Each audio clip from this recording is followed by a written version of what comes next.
你母亲的病不能再拖了，得抓紧时间手术，手术费50万，抓紧时间交上。西西呀，你就嫁给岑家吧，只要你答应，他们就会给我出手术费。妈求你了，妈想活着。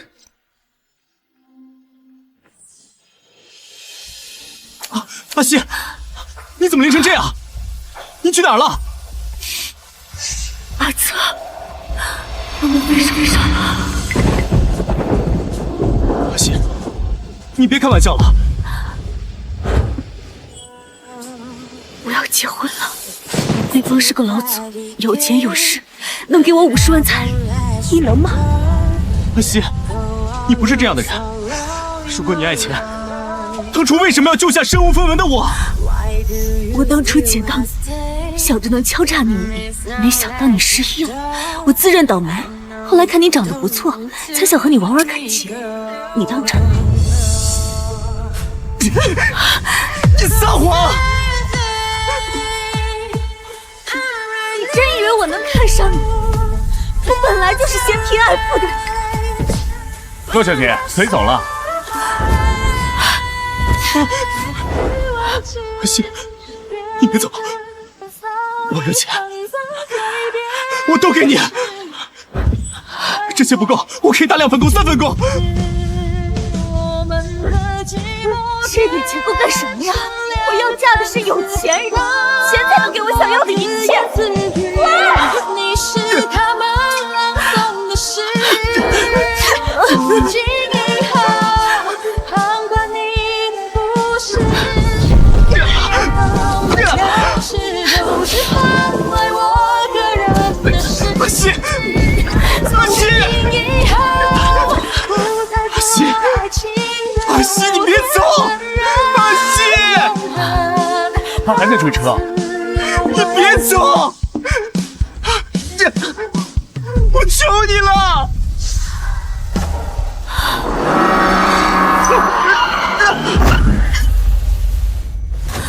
不要！喂，王台长。洛西，台里把你派到江城主持节目，是江城首富司徒义亲自指定，你一定要重视，千万别迟到。好，您放心。3年了，如果世上有上帝，我愿意用余下数年换和阿泽再见一面。想见你，只想见你，未来过去，我只想见你。师傅，您停车。阿泽，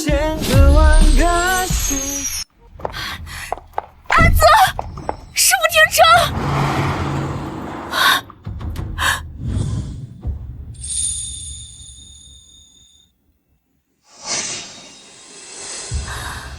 妈，在我嫁入岑家之前，能不能让我再见阿泽一面？就一面。你还想着那个穷小子呢？他已经死了。你说什么？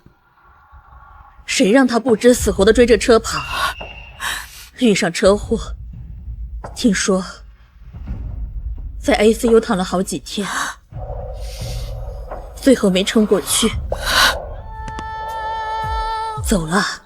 我们都在爱情里少一点天分，所以才跌跌撞撞满身伤痕，总是要耗尽眼泪痛心的上了一课，才知道什么要割舍。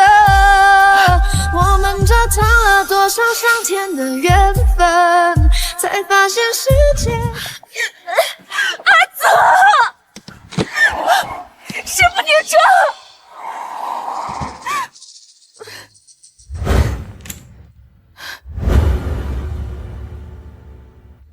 阿泽已经去世了，不可能是他，一定是我看错了。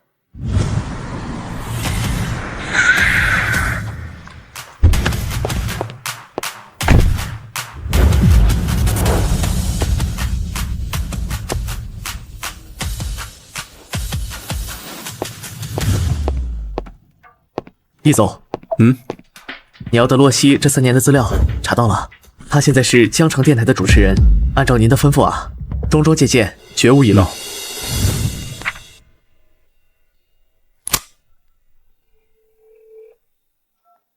喂，好，一会见。好。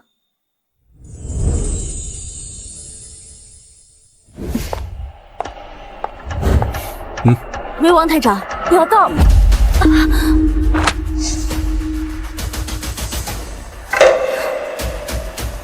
阿泽，阿泽，你还活着？手术刀。我要嫁的是有钱人，只有钱才能给我想要的一切。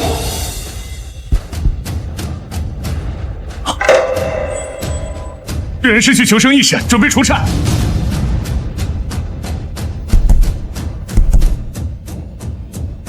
先生，病人的情况不太乐观。这位是江城首富，司徒家失踪已久的继承人，全力救治，司徒家亏待不了你们。好的，我们会尽力的。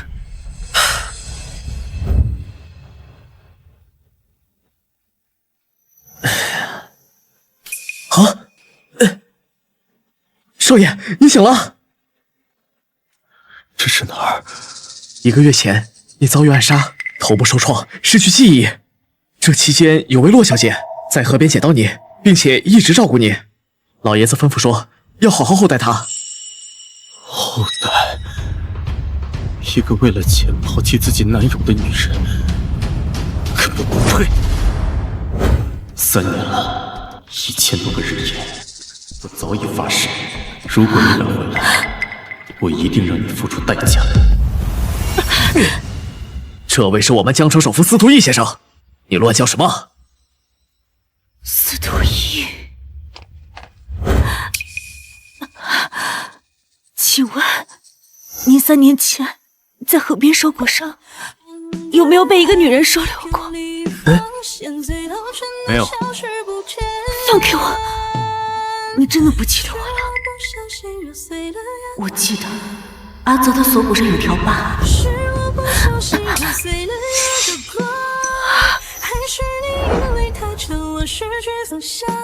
不是的，你不是他，为什么和他长得一模一样？阿泽，我是有事啊，你是不是有事呀？让他滚！听不到我们易总的话吗？站住！洛西，你就是3年前收留我双胞胎哥哥的那个女人。哥哥，阿泽是你的双胞胎哥哥。双胞胎哥哥，我编的这个身份，他居然信了。是，我以为你早就忘得一干二净了。我当然不可能忘。你知不知道我那个傻哥哥，他已经死了。他为了追嫁入豪门的女人，下雨天疯狂的追车，被货车撞断了骨头，内脏大出血，临终前还不断的说着别嫁他呀、阿西呀之类的话。那个女人是你吗？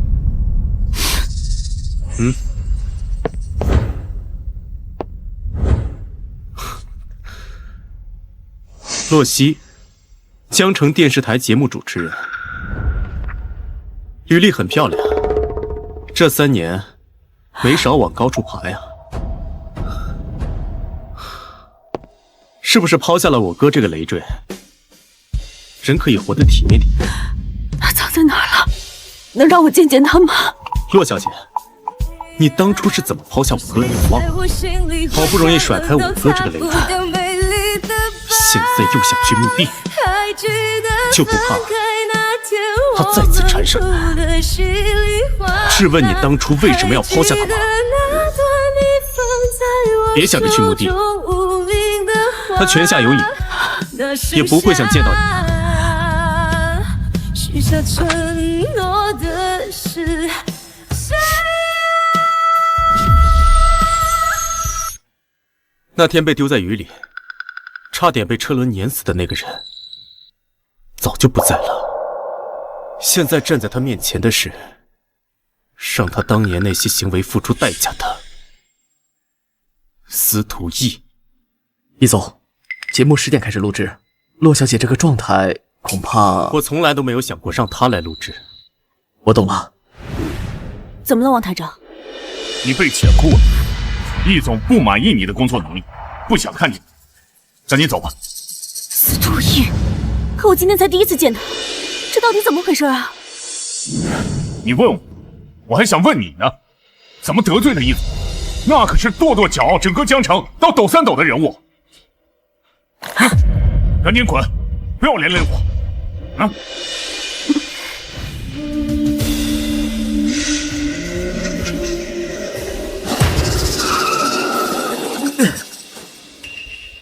易总，是洛小姐。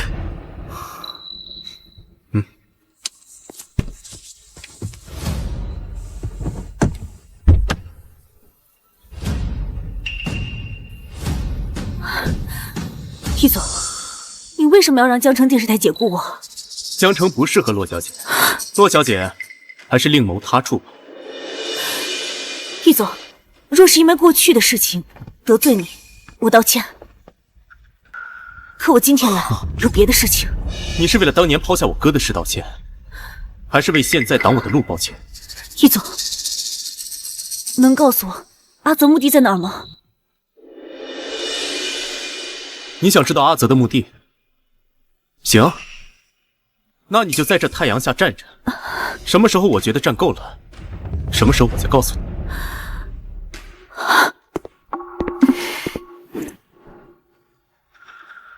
易总，现在外面温度有40度，他已经站2个小时了。很久吗？那天我可是等了1天1夜。我要结婚了，对方是个老总。你下楼问他，下雨天等人的滋味如何？可现在没下雨啊。我让你问。哎。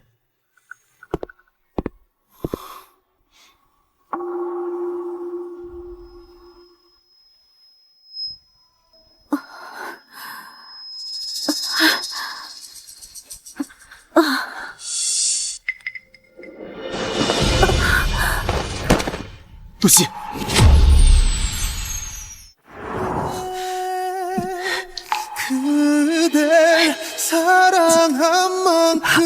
快叫医生！是。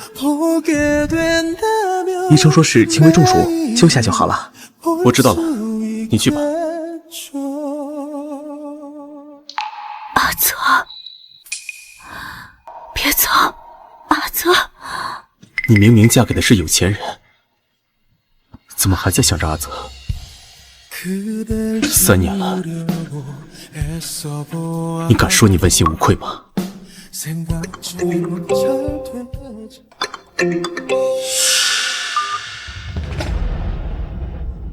阿星，听说你工作调度到江城了，我来陪你了。现在我刚到机场，来接我吧。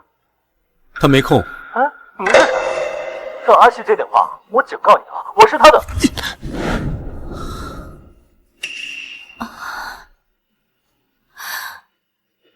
我怎么在这儿？我的手机，你干的？一部手机而已，洛小姐不会觉得我赔不起吧？阿泽怎么会有你这样情绪无常的弟弟？简直不可理喻！洛小姐，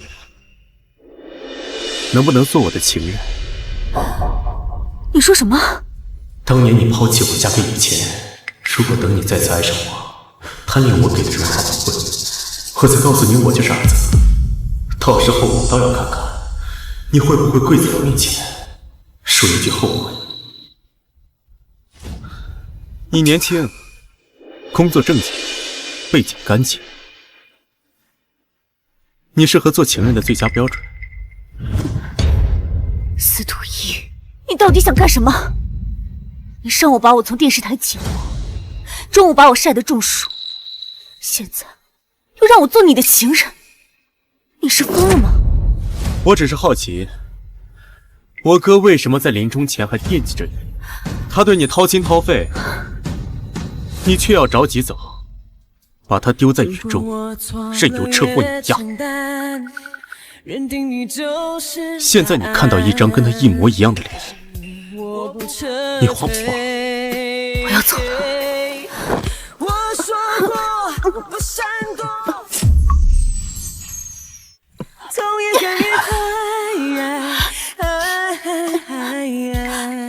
门已经锁了，你要是不答应，你走不了。你别过来！洛小姐，你这是做什么？我还是挺喜欢你的，我也是很真诚的邀请你做我的情人，钱财名利我都可以给你，比你当一个看人脸色的主持人要赚得多得多。我们才认识1天，而且你是阿泽的弟弟，你这样做对得起阿泽吗？我知道你是讨厌我，才故意这样羞辱我。你能不能看在阿泽的面上，放我走？我保证，我以后绝对不会出现在你面前。嫌数量不够多啊？这样，你开个数，我给你10倍。我这……你想干什么？别把自己当成一回事。你以为自己是什么香饽饽了？你给我多少钱，我都不愿意。装什么装啊？别告诉我，你喜欢的是穷小子。你敢说当年不是因为他穷才离开他的吗？当年不是你说，钱能给你带来任何你想要的东西，所以你才抛下阿泽嫁给有钱人的吗？为什么司徒义他连我和阿泽的对话都知道得一清二楚？不说话了。你们女人果然就是这样虚伪。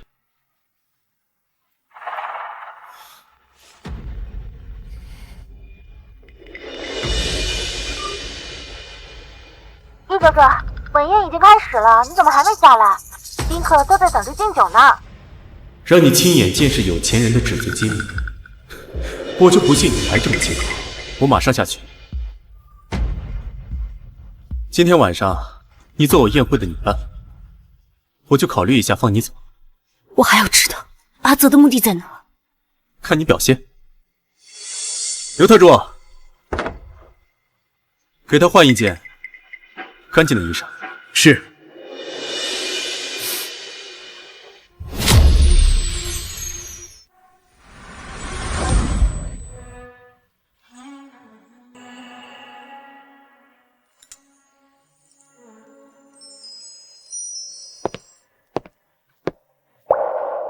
你最好告诉我，你说过的，今晚之后，你会告诉我阿泽的目的在哪。今晚之后，你只知道做我的情人会有多正确。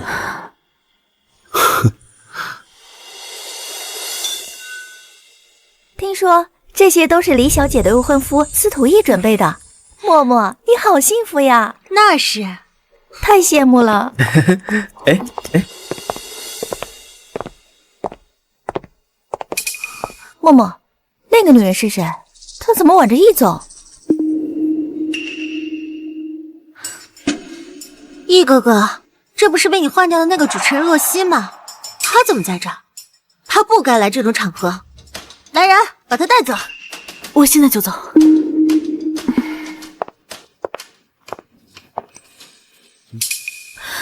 放开我！我已经陪你到这儿了。你今晚要是敢走的话，这辈子都别想知道阿泽的墓地在哪。你最好告诉我阿泽的墓地在哪儿。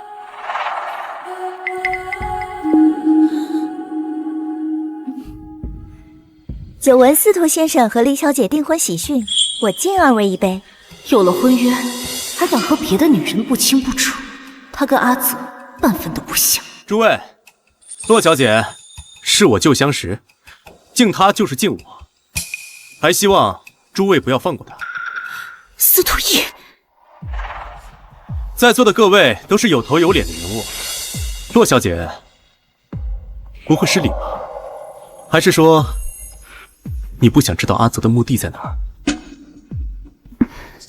洛小姐，赏脸喝一杯。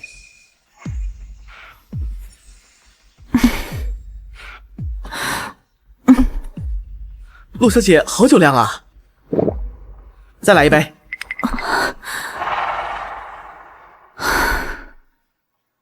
原来是我想多了，易哥哥只是在叫醒，点的难堪罢了。洛小姐啊，没事吧？活的人你也敢动啊？我从未见过易总如此动怒，这洛小姐恐怕和易总的关系不一般啊。可她看起来没什么特别的呀。红妹子可勾引易哥哥。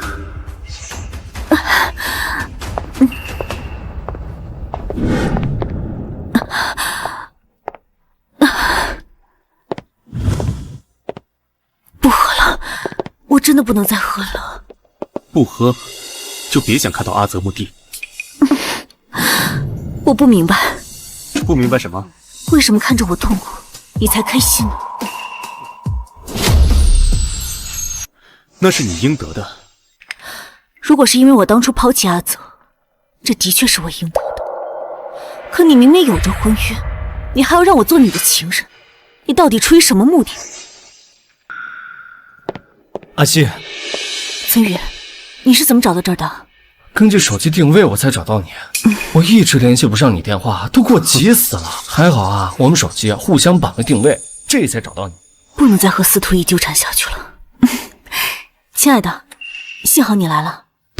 逸总，那我还有事情，先走了。走。站住！他是谁？这张脸是阿泽。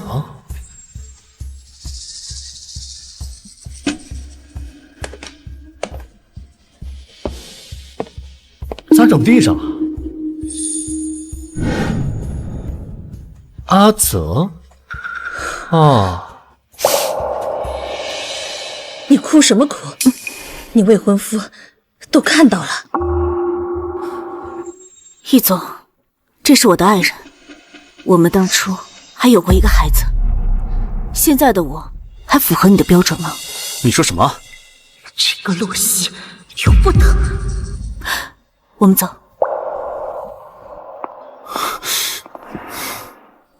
阿西啊，我们什么时候有过孩子啊？我怎么不记得了啊？要是3年前我们结婚了的话，确实该有孩子了。岑宇，对不起啊，我不是有意拿你当挡箭牌。行了，不用解释。3年前你妈让你嫁给我的时候啊，我就看出来你的勉强，所以啊，我就取消婚礼了。现在呢，我也能看出来你的苦衷。刚刚那个男人是不是你的前男友阿泽呀？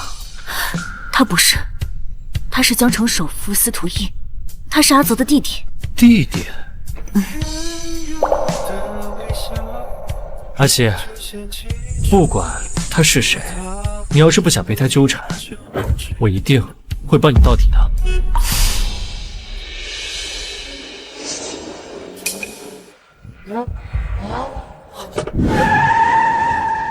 阿西，快下车，有人堵我们。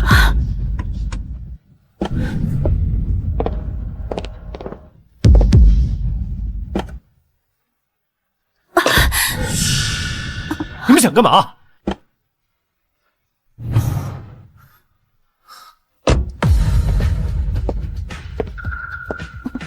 洛西，过来。洛西，过来。堂堂江城首富，司徒家的一族，你们就这么兴师动众？你们是要当街抢人吗？哪怕是别人的妻子吗？把他们拉开！不要！你敢动他一根手指头，我跟你没完！上车，要不然我今天找人废你手脚。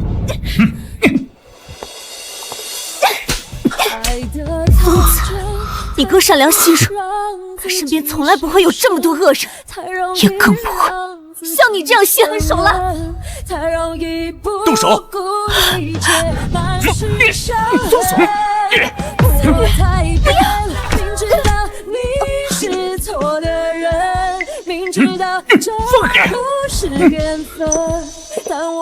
放开！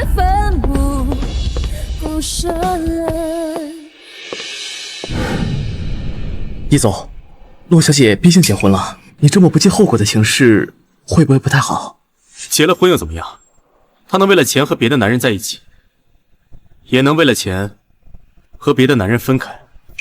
你是打算拆散他们？她欠我的，一辈子都还不清。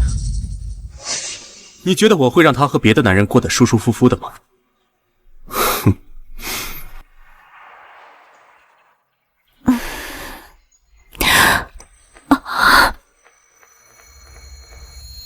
醒了？你对我做了什么？岑宇呢？他怎么样了？还有心思管别人呢？我们昨天晚上睡了，就在这张床上。你说什么？洛小姐，昨天晚上很热情啊。你这个混蛋！出气了吗？我原来以为你是因为阿泽才和我，所以不管你怎么羞辱我都退一步。我现在才发现，你从骨子就是恶人。你哥是没钱，但是他比你好1万。不想只会拿钱装腔作势，你还会做什么？你说什么？他比我好？对，这世上我唯一对不起的就是阿泽。对你，我没有任何亏欠。可你做了什么？你明明知道我和阿泽的感情，你为什么要伤害我和我身边的人呢？你说什么？你喜欢阿泽？你既然喜欢阿泽，你为什么当初要抛下他？我没有义务向你解释。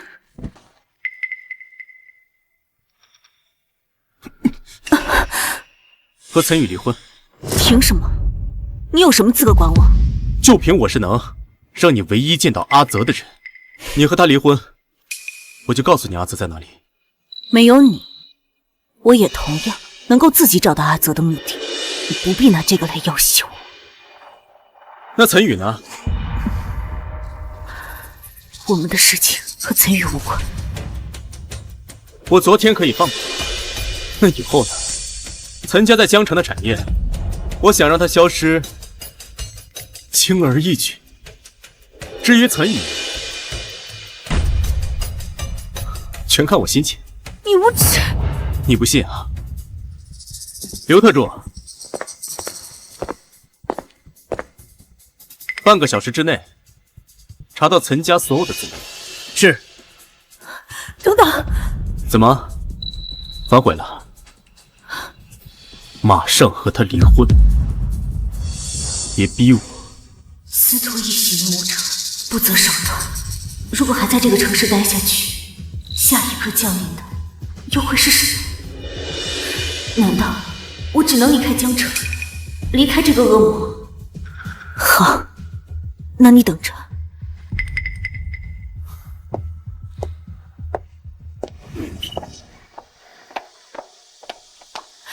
你好，我要订一张明天去 A 国的机票。洛小姐，我想请你喝杯咖啡。易总，这是您要的岑家产业和岑宇的资料。资料显示，岑宇未婚。你给我错的资料？不可能啊！难道岑宇和洛小姐根本就没结过婚？他没结婚，他骗我。我要找他问个明白。易总，我知道他在哪。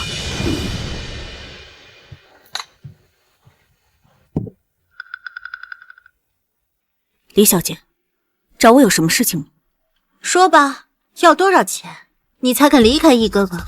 不用，我会离开这座城市，不过我在走之前，想请求林墨小姐一件事情。什么事啊？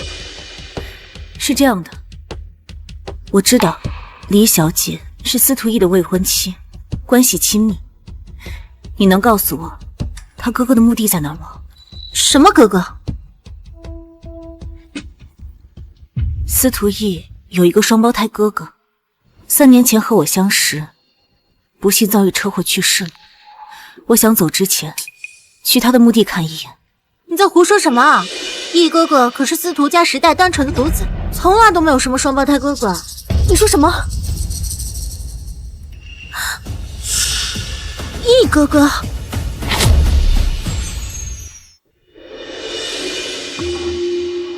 司徒义根本没有哥哥，那眼前这个和阿泽长得一模一样的，就是阿泽。你到底是谁？义哥哥，你为什么谎称自己有个哥哥呀？林墨，你怕是记错了，我确实有个双胞胎哥哥，只是不养在司徒家。前段时间出了意外，老爷子不愿意提及，从此就成了秘闻。原来是这样呀。洛小姐想知道什么，大可以亲自来问我，只要付出一些筹码。别傻了，这个司徒义无耻狠毒，怎么可能是阿泽？我还有事情，先走。义哥哥，这个洛西一直找我了解阿泽的事，肯定没安好心。要不我把他赶出疆场？够了！再让我看到你做出什么蠢事，我不介意提前解除婚约。义哥哥，还要干什么？3年前，你到底有没有嫁给那个有钱人？告诉司徒义我没结婚，只会引来他更加纠缠我。我不能说，我跟岑宇已经结婚了。那你告诉我，为什么岑宇的资料上显示至今未婚？你非要我把结婚证甩到你面前，你才肯相信吗？那你给我吧。何必呢？你好歹也是堂堂义子，你就不怕我把昨晚咱们上床的事情告诉李小姐？反正我已经丢了工作，我也无所谓跟你撕破脸皮。义子也不想黄了婚约了。你觉得我会在乎吗？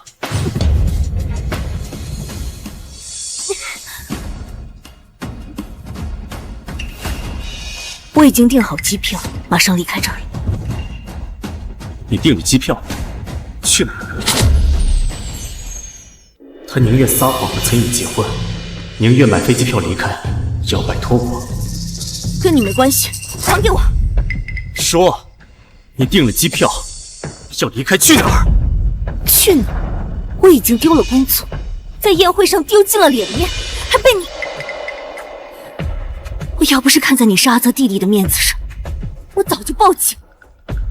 都是你步步紧逼，逼得我离开这座城市，离开我和阿泽待过的这座城市。那就不要离开。为了阿泽，别走。这双眼睛，我又生出不该有的幻想了。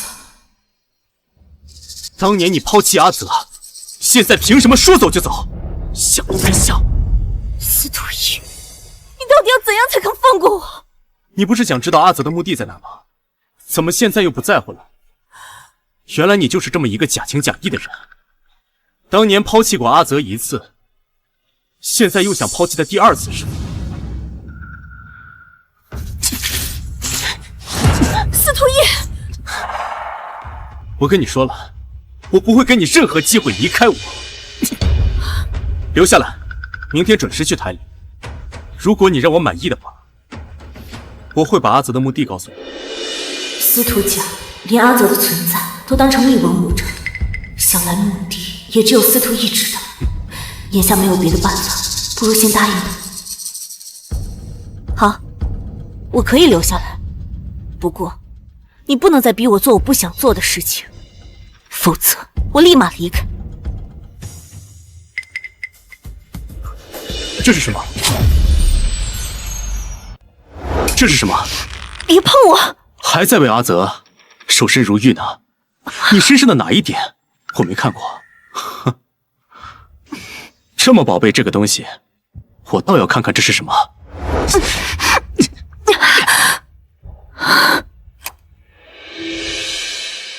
还留着阿泽的照片呢，是为了纪念你为了钱抛弃他吗？在你眼里，别人做什么都是居心叵测，是吗？难道不是吗？没有人比我更了解你，一个表里不一、假情假意、虚伪阴暗的人。既然我在你眼里这么不堪，一总，你又何必苦苦揪着我不放？江城有那么多女人想跟你上床，你为什么偏要揪着我一个人不放呢？该不会你是真的爱上我了吧？你在想什么呢？你这种女人，我怎么可能会放在眼里？求之不得。明天回到你的岗位，不要试图离开，否则，你知道我的手段。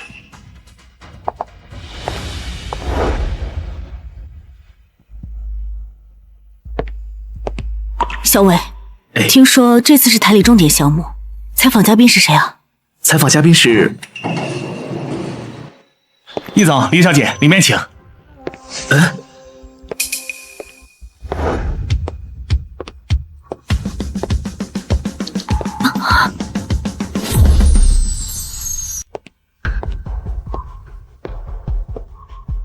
易哥哥，没想到这次采访的主持人是洛小姐呢，还真是巧啊。骆老师，你的麦克风有点歪了，我帮你调整一下。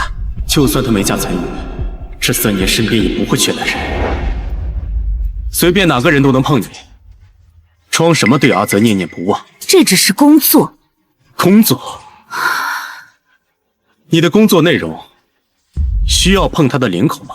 我好了，阿伟，你先回去吧。好的，骆老师。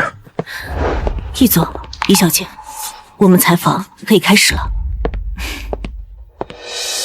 摄影师好了吗？3、2、1，各位观众好，我是主持人洛西。我们今天采访的是著名江城首富司徒毅先生。易总，请问在过去3年，您抓住经济形势，创造商业神话，是什么支撑您在商业中遥遥领先的？易哥哥这些年为了谈下项目，每天只睡3、4个小时，他能有今天，全靠他本身自己优秀，还有追求，不会代谢。不是的，支撑我到现在的始终只有一句话，每次我坚持不住的时候，听到那句话就足够了。那句话是：只有钱才能给我想要的一切。钱才能给我想要的一切，滚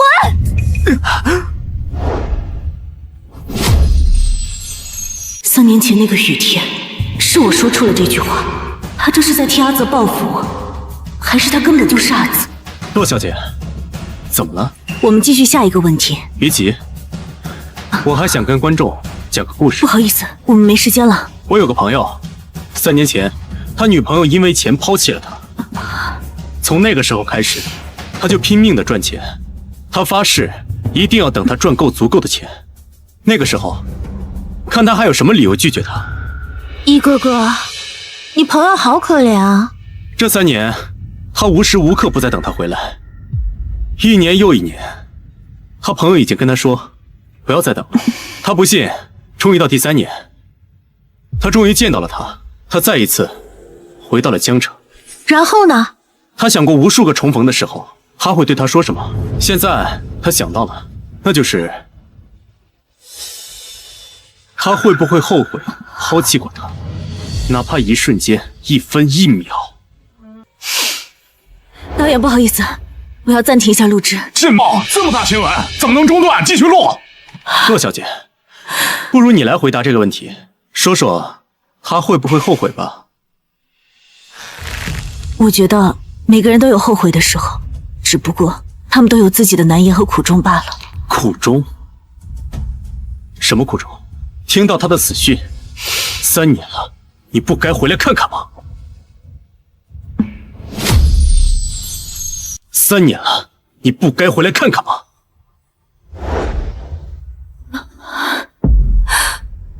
妈，我求你把护照给我吧，让我回国再看一眼阿泽。你要是再去找阿泽，我就擒药。让你看着我死，我是不可能放弃岑家这棵摇钱树的。洛小姐，借着这个节目和广大观众，我想再问问，一个男人有钱又长得帅，想包养一个女生，他为什么会拒绝？骆主持人是不是得罪易总了？那得多大仇啊，让骆主持人这么难堪。易总，这段内容是不是有点跑偏了？洛西，你怎么空的场，还想不想干了？导演，不好意思，是我的问题。你也是经验丰富的主持人了，怎么能出现这种低级失误？是想让大家跟着你一起加班吗？这个洛西又在装可怜勾引易哥哥。导演，这也不能怪洛西，之前我就听说他被开除过，莫不会是业务能力真有问题？洛西，你要是再调整不好状态，我就换人。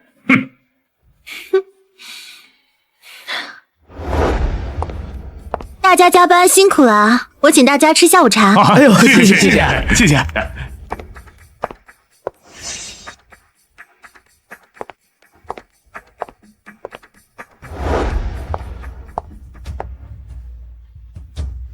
业务能力不行，好在这哭鼻子。你戏弄我，今天也戏弄够了吧？如果你能哄我开心的话，我也可以放过你。你的幸福是建立在别人痛苦之上，难道我要伤害自己换你开心吗？让我开心，还有另外一种方式，比如这个。不可能。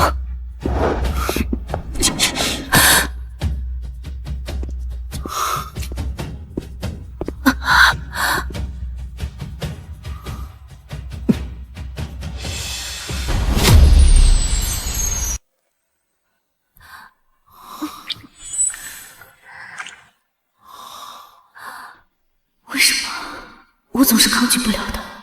仅仅是因为他和阿泽有张相似的脸吗？你对这个吻有感觉，对不对？你们在干什么？来，大家来喝奶茶。谢谢。易哥哥，给。林小姐，不好意思，我们易总从来不喝草莓味的，换一杯吧。阿泽也不喜欢草莓，司徒易是他弟弟，口味像也正常。那易哥哥还有什么忌口吗？我都记下了，这样以后就不会弄错了。那可太多了，我们易总啊，从来不吃鱼肉，鲜有腥味儿。吃饭的时候，这葱姜蒜必须挑得干干净净，不然那是一口都不吃。太像了，怎么会这么像？这世上真有这么巧的事情吗？司徒易没有疤，他不是阿泽，阿泽已经死了。闭嘴！对了，易哥哥，我记得你的脖子上有个疤，现在怎么没了？这怎么有粉底液啊？你说什么？易总为了遮盖脖子上的伤疤，用了好多粉底液，千万不能被罗小姐看穿了。什么伤疤？你记错了。不会啊，我明明记得。李小姐，易总啊，身上哪里磕了碰了，我最清楚。他身上这块地方根本就没有过伤疤。至于粉底液，肯定是今天化妆师化妆的时候涂多了。哎，李小姐，你这有点晕妆，走，我带你去找化妆师，走。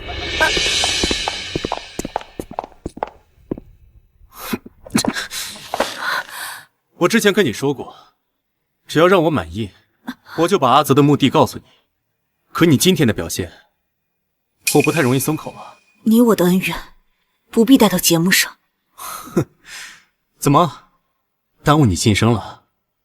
我们之间的情人约定还有效，只要你跟了我，我保证你比之前过得容易。像刚才那个导演，你可以随意处置他。你根本不知道我在乎什么。那些幕后工作人员，从早上5点就起来搭景调设备，就因为你的一句话，让他们的努力全白费了。跟我有什么关系？是啊，有钱人怎么知道普通人的苦呢？你怎么可能是阿泽的弟弟？你身上有哪一点有阿泽的影子？你再说一遍试试。他温柔善良，你连他半根手指都比不上。被我说中了吧，司徒逸？阿泽根本不会像你一样把自己的情绪宣泄到别人身上，更不会强迫别人做自己的情人。我是我，他是他，已经过了3年了。就算阿泽还活着，他也已经变了。说不定他现在就像变成我这样贪婪、自私，只会用权力压迫人。不可能，他会救助流浪动物，还会帮助陌生人。他告诉我要以真心换真心，还说等有钱了开个救助流浪动物保护展。吃饭喽！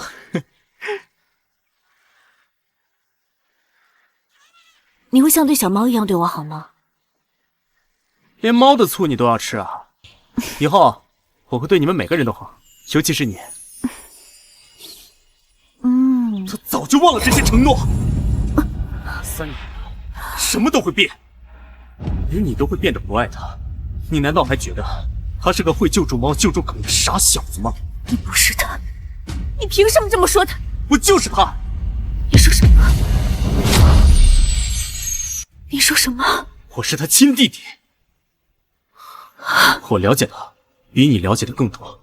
你当年伤害了他，现在说这些话，只是为了弥补你之前的过错。虚伪。骆老师，还有5分钟就上台了。对了，刚才分奶茶的时候，我特意帮您抢了一杯。谢谢。你难道不知道办公室不能谈恋情？不，易总，您误会了。我没有喜欢骆老师，他是我的偶像，所以我才帮他抢了奶茶。偶像？又是摸耳朵，又是特意给他送奶茶。从今天起，你被开除了。啊！你不能这么做，司徒逸。阿泽最讨厌仗势欺人了，你这样做对得起阿泽吗？出去。好。不能喝。为什么？他给你的你就喝。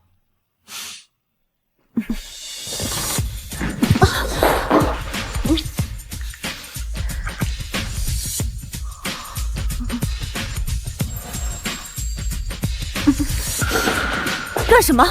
这杯子里有桃子，你对桃子过敏，你忘了？你怎么知道我对桃子过敏？若曦，若曦，若曦误食桃子，严重会窒息休克，快叫救护车！是，若曦。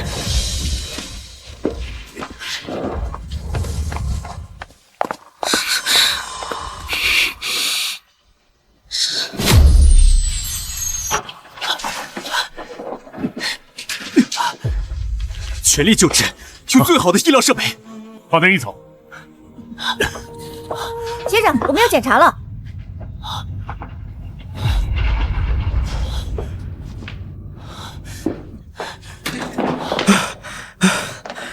没想到那边堵车。易总，你抱着骆小姐一刻不停跑了30分钟了，你可真有劲儿。她一定会没事的，没事的。易总，你怎么会这么在意骆小姐？哦，我明白了，这都是你的计划。你先表现得很在意她，久而久之，她肯定会爱上你。到时候你再告诉她你就是阿泽，她肯定很崩溃。你说的对，我这么紧张，就是演给她看的。那我去给骆小姐买点水果，等她醒了，就说是你买的，她一定上钩。等等，你不了解她的忌口，欢迎让她再住院。我不想再背她第2次。我去。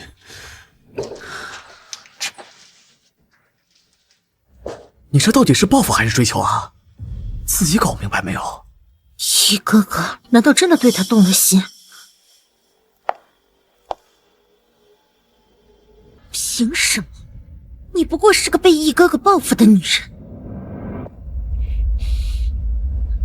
只要你死了，易哥哥就会跟我结婚。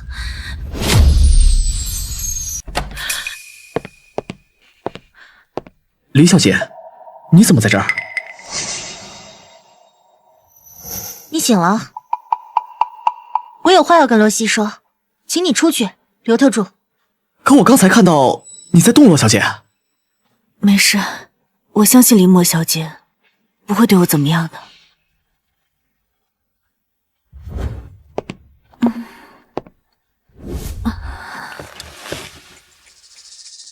你在装睡吧？想必你也知道我刚刚想要对你做什么。我承认，我想让你消失。李小姐直言不讳，我欣赏你。少来这套！要不是你，易哥哥早就跟我结婚了。你就是个小三！我现在就要叫记者曝光你这个主持人，让你在京城彻底混不下去。我想要的是彻底摆脱司徒逸，倒不如借他的手设个局，让司徒逸彻底死心。等等，怕了吧？不用你曝光，我知道你想跟司徒逸结婚。我有个主意。你有这么好心？今晚我帮你把司徒逸约到酒店，让你们生米煮成熟饭。到时候我再找记者曝光，司徒逸就算为了脸面，也不可能跟你退婚。到时候你们就可以名正言顺的结婚，怎么样？愿意合作吗？哼，你最好别让我失望。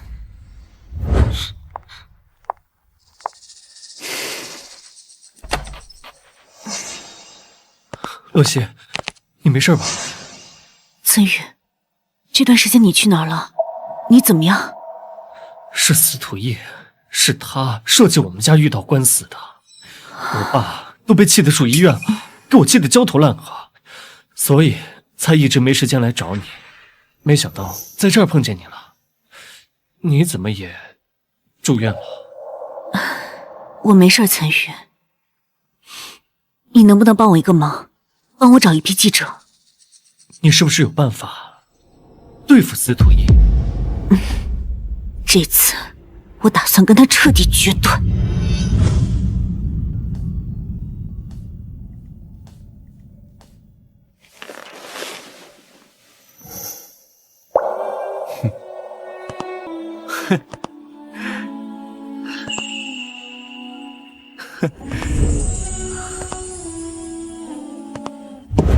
洛西，你不知道自己对桃子过敏，这3年你就是这么照顾你自己的。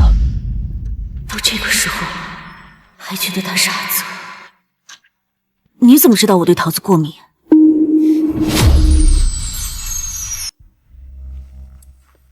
无意中听到阿泽说的。不管怎么样，你送我来医院，我还是说一句谢谢。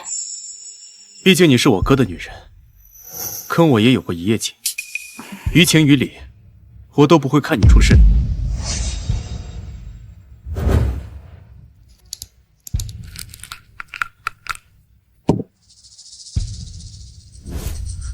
吃了药，别让我哥在天上担心。司徒逸，你这辈子都要揪着我不放了是吗？你欠我哥的还没还清呢。既然如此，司徒逸，你别怪我不留余地了。你之前让我做你的情人，我可以考虑。你想通了？人总得往高处走嘛，我也一样。果然，还是金钱的魅力大。3年前你为了50万彩礼抛下我哥，3年后你为了名利做我的情人，我一点都不意外。你总是这么嫌贫爱富。是啊，易总说的对。既然如此，那也没什么好说的了。今晚8点，顶峰酒店8616间。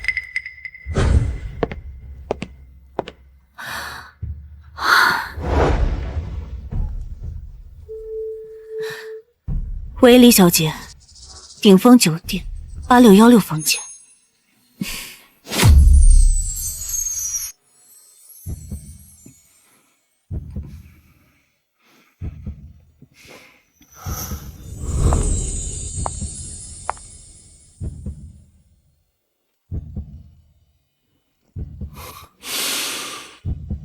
我没想到你会来，真的愿意为了钱做这些吗？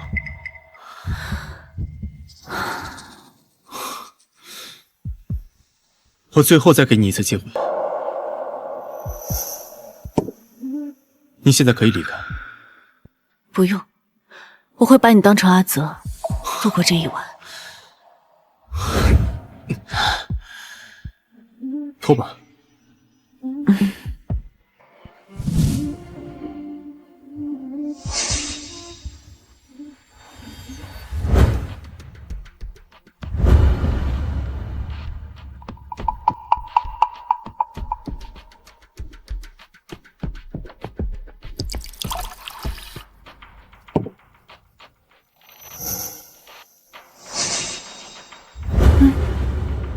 洛小姐，倒是不少会勾人的手段嘛。易总请我来，也不是为了说这些的吧？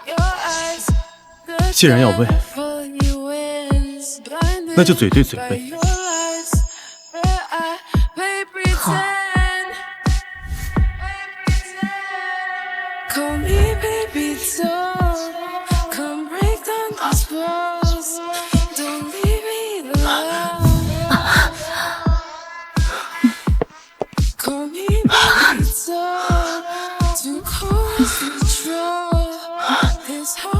司徒一，我已经陪你来酒店了，你该告诉我阿泽的目的在哪儿了。只要你今晚表现好，我就让林特助带你去。好，那我一定好好表现。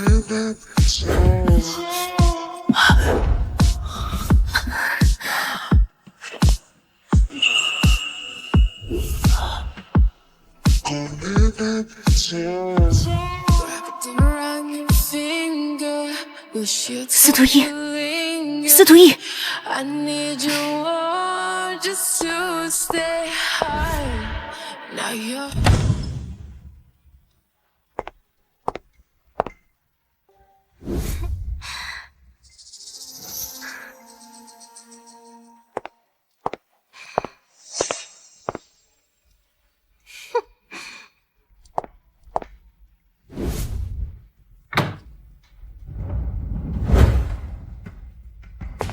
有人匿名举报江城首富司徒义订婚期间出轨，这是房间号，我们来一探究竟。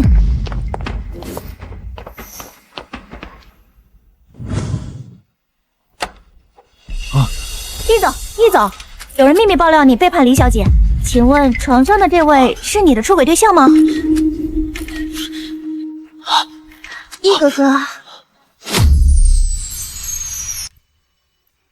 李小姐。她不是易总的未婚妻吗？原来易总没有出轨。那个姓桑的给我们爆假料！滚出去！都给我滚！对不起，易总，我们这就走。等等，各位记者朋友，我跟易哥哥的婚期将至，还请各位多宣传宣传。好好，李小姐，你放心吧。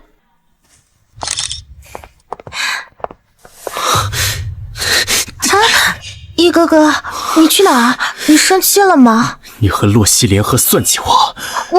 我没有。滚！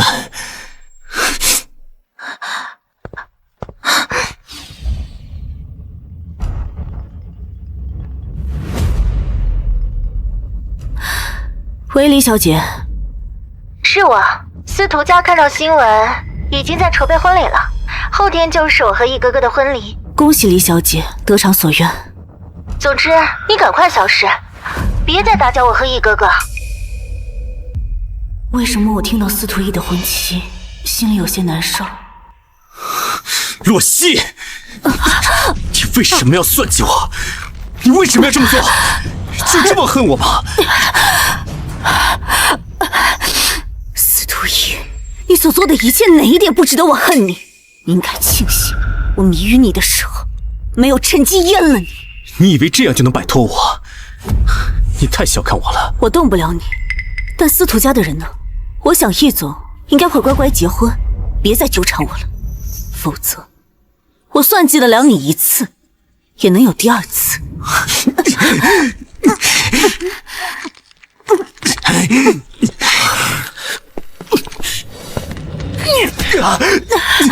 洛曦，你没事吧？我来晚了。你伤了他，他不会放过你的。你快走！我不走，我不能看着他再欺负你。阿西，我流血了。你流血了，就去医院吃。你以前从来舍不得我流血，我就是身上有一个疤，你都会心疼很久的。你说什么？为什么你变成这样？你别再拿我和阿泽过去的经历说事了。你是司徒逸，不是阿泽。你再过来，我的拳头可不长眼。子宇，你出去吧，我自己跟他聊。放心吧，他不会对我做什么的。好，我在门口等你。司徒逸，过去这3年的事情，你忘了吧？我想阿泽也不想看见你这么难过。过去？凭什么说过去？最没有资格说过去的人应该是你，是你杀害了天真的阿泽，是你把他留在痛苦的回忆里。我难道不应该恨你吗？我不能恨你吗？凭什么你一个人活得好好的，为什么就把我困在回忆里？凭什么？凭什么？阿泽是你弟弟，阿泽离开，你深受折磨，我理解。对不起，司徒逸，这句道歉晚了3年，但我想应该也够了。后天就是你的婚礼了，你跟林墨好好过日子吧。以后你走你的路，我走我的路，人总得向前看。向前看，你懂，你比我懂。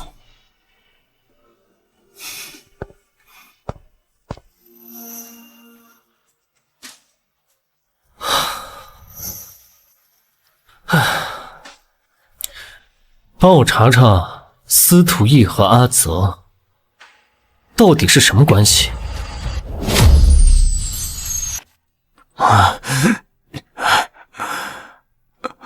你所做的一切，哪一点不值得我恨你？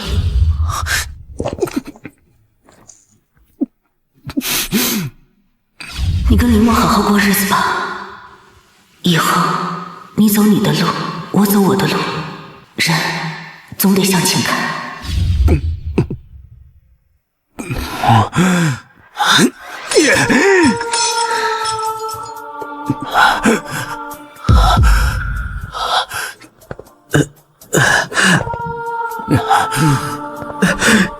易总，你的手还有额头怎么都受伤了？他算计我，让我跟别的女人结婚，他就是这么狠心，还不是你一直不肯说出真相？你这是何苦呢？易总，我去药店给你买点药品包扎。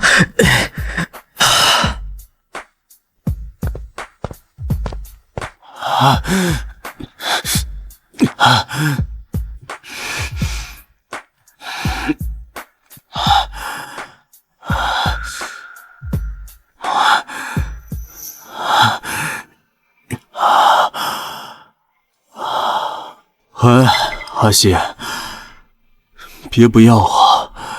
司徒逸，你怎么知道我的电话？你喝醉了？喂？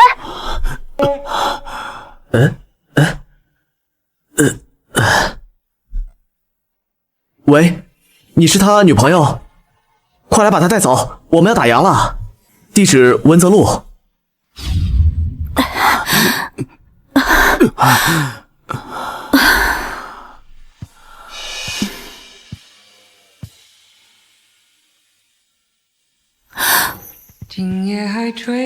这首歌是我和阿泽最喜欢的歌曲。司徒逸怎么会把它设置成铃声？他的确知道很多我和阿泽的过往，但他每每提起，也无非是恶心我、报复我罢了，没必要把这首歌设置成铃声，这说不通啊。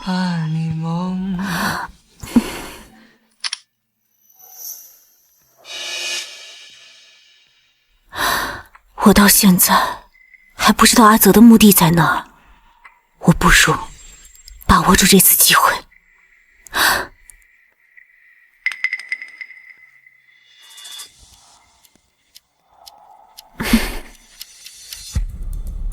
明天早上10点，带洛曦去阿泽的墓地。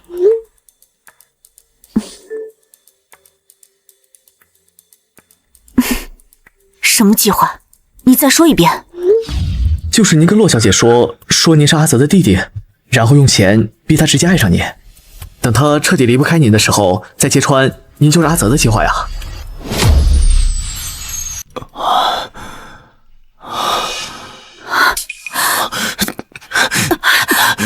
你怎么在我家？不管什么计划，想来也都是报复罢了。你送我回来的。你是阿泽唯一的亲弟弟，我不想看见你喝酒喝死。你都设计让我和别的女人上床了，你觉得说这些话恶心吗？恶心？你说我恶心？你对我做那些事情的时候，你有没有想过？你强迫我的时候，有没有考虑过我愿不愿意？如果我不这么做，你就要跟别的男人在一起。那我怎么做？我只不过是成全了一段好姻缘罢了，你应该感谢我。我只不过把错误的事情纠正罢了。你不爱我了吗？我跟别的女人在一起，你可什么都拿不到。可钱能换来一切吗？要是钱能换来阿泽回来，那我会拼命挣钱，哪怕当牛做马。一总，你的财富的确很令人垂涎，可是我不稀罕。如果不是为了钱，那你当初为什么要抛弃阿泽？你为什么要对阿泽那么狠心？我不想说。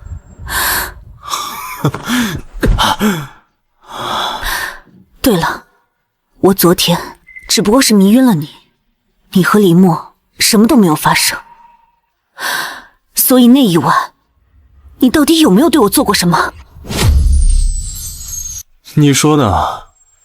孤男寡女共处一处，还喝了点酒，能做什么？司徒逸，我真是一点都不后悔我算计你，甚至后悔没有对你下耗子药。明天祝你新婚快乐。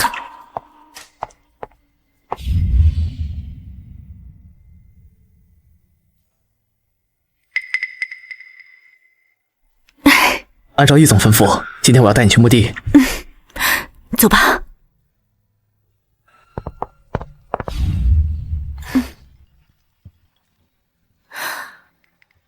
你现在在哪儿？我查到一些资料，我想和你见面聊聊。什么资料？你等我先去了墓地再说。阿泽墓地？阿西，我就问你一句话，如果阿泽还活着呢？我知道你是在安慰我，但是我已经在慢慢试图接受这一切了。不说了，我先到了。到时候再说吧。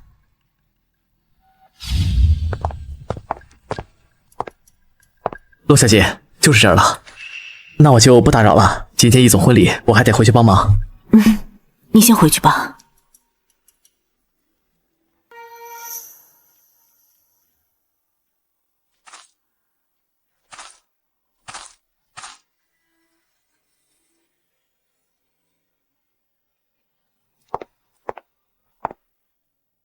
阿泽，我来看你了。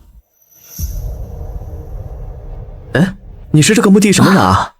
哦，是这样，前2天收据发票忘给了。哎，什么发票？有钱人真是贵人多忘事啊。有个姓司徒的，前2天刚买的这个墓地。刚买的墓地？是啊，连骨灰都没放，真是奇怪。好，谢谢。这是怎么回事？我得找刘特助问个明白。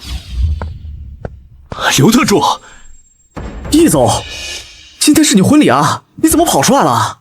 是谁让你带洛西来阿泽墓地的？易总，是你昨晚在微信上吩咐我的。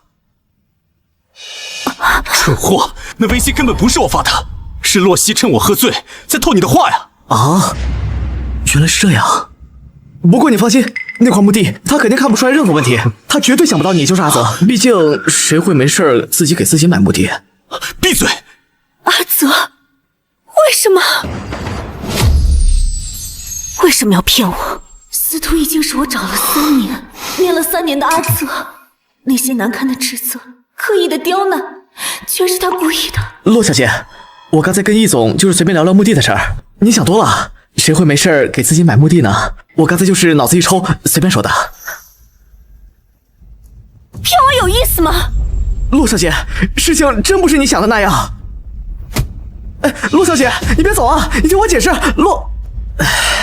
易总，都怪我嘴巴没个把门的，你快去拦着洛小姐，我肯定能解释清楚。他算计我，我诓骗他，公平的很。他算计我，我诓骗他，公平的很。哎，易总，洛小姐，啊，这可怎么办呢？这，易总，要我说啊，今天这事儿啊，倒也不全算是坏事。虽然说洛小姐阴差阳错的撞破了真相，提前知道你就是阿泽，但是这事要是反过来想，要是没这茬，你今天就得按照计划和黎夏小姐结婚了。要是真到了那一步，你和洛小姐就彻底没可能了。可能？有什么可能？我假扮阿泽的弟弟，就是为了刺激报复他。我只是想发泄这3年的恨意。我和他根本就没什么可能。你真这么想？那你让我怎么想？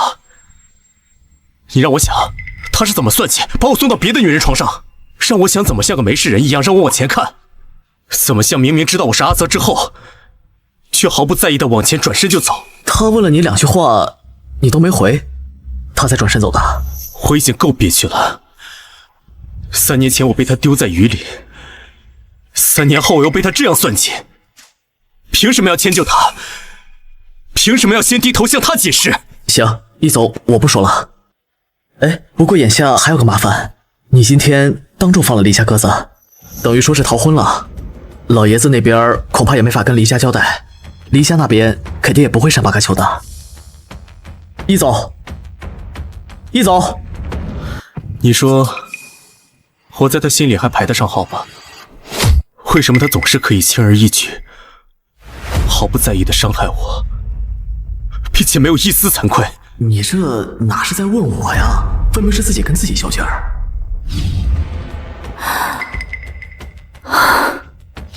你年轻，工作正经，背景干净，你适合做情人的最佳标准。你想干什么？别把自己当成一回事，真以为自己是什么香饽饽了吗？一个表里不一、假情假意、虚伪阴暗的人。就算阿泽还活着，他也已经变了。说不定他现在就像变成我这样，贪婪、自私，只会用权力压迫人。他怎么能是阿泽？怎么能？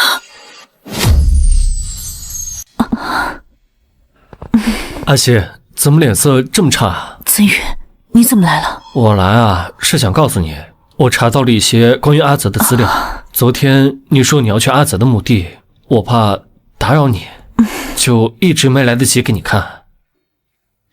说过阿泽还活着呢。我想我知道你查到什么了，阿泽就是司徒一，对不对？你都知道了？你怎么知道的？我亲耳听到的。我原本以为我知道阿泽还活着，我会很开心，可我现在除了愤怒，没有任何其他的情绪。我以前是多么希望阿泽还活着，哪怕留一个念想也好，可是现在我希望这一切都是假的。阿西啊，这未尝不是一件好事儿啊！你已经知道阿泽就是司徒一，就不会被他耍得团团转。阿西，我知道，你一直觉得3年前的事儿是你欠司徒逸的，你欠他一个解释，欠他一个真相。可他呢，要是个真男人的话，就该当面和你对峙，何必这样遮遮掩掩，下这种套，伤害你呢？况且啊，他呀，早就有未婚妻了。这3年，你一直抱着阿泽的回忆，自我折磨。他呢？他呀，早就抱着美人入怀，享受豪门生活了。阿西，你也不必为了这样的人，一直活在愧疚里吧。现在啊，真相已经揭开了，你更该看清，他呀，早就不是你记忆里的那个阿泽了。是啊，现在的司徒逸不择手段，甚至设计存家官司缠身。这3年到底发生了什么，让他变成这样？好了，岑宇，你别先关心我了，说说你吧。岑伯伯怎么样？我听说他因为公司官司急得住院，现在有没有好转啊？都是我不好，你们岑家这么多年一直帮着我，可是我却什么忙也帮不上，还一直连累你们。唉，岑伯伯他都是我不好，是我的错，是我连累你们。啊，我爸呀，他没事儿，过几天啊就该出院了。我故意逗你的。岑宇，你怎么能拿这样的事情开玩笑？我呀，还不是看你心情不好，才忍不住逗你的呀。啊，说起来啊，你还不知道，司徒逸啊，前几日的逃婚，惹得黎家彻底翻脸了，说是要断绝和司徒家的所有合作。司徒逸老爷子怕正是要收拾他呢。司徒逸啊，根本没有时间去管我们家的官司。现在啊，他自顾不暇，我们家的官司啊，过几天就能解决了。那就好，我真的好怕连累到你们。阿西啊，这一切可都是你的功劳啊！如果不是你想出法子，让司徒逸和李默生米煮成熟饭，又让我去找记者去曝光，司徒家呀，怎么可能这么着急去办婚礼啊？司徒逸呀，年纪轻轻，随心所欲，怎么甘心啊被婚姻所套牢了啊？对不对？如今这个局面啊，都是他一手造成，他呀也该吃点苦头了。哎，阿西，你是不是后悔设计他和李小姐的事儿了？我不知道，在我不知道他是阿泽之前，我对他的所有算计，都是为了让我的生活能回到正轨，为了去摆脱司徒逸。我甚至觉得，我所做的一切，都是他罪有应得。如果再给我一次机会，我还是会这么做。但是当我得知他是阿泽的时候，我心里我不知道我该怎么想。我在想，都是我不好。要是我能早点知道他是阿泽，我要是能早点解除我们当年的误会，我们是不是就不会走到现在这一步？我也不知道我们之前为什么会变成这样，我也不知道我们之前为什么会变成这样，我不知道我应该要恨他，还是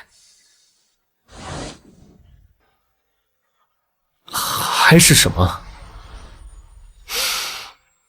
还是该继续存留那份感情。可他心里对我除了怨恨和清算当年的旧账，根本没有一丝情谊可言。我还在痴心妄想一些什么呢？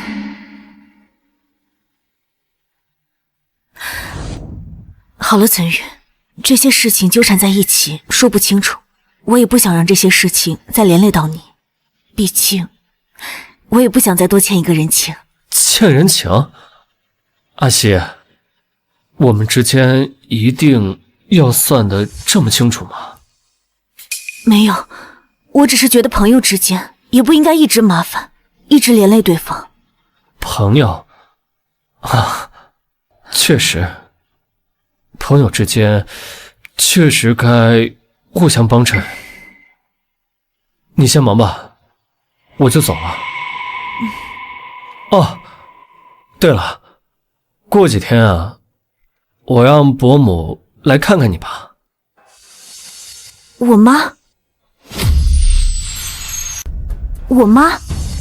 你妈呀，念叨你很久了，你呀，多久没给她打过电话了？是不是？也该让她知道你的近况，给你出出主意了。哎，就这么定了。洛希心里还是有司徒逸，可司徒逸根本不是她的良配。既然啊，我无力阻止这一切，就让该来的人阻止吧。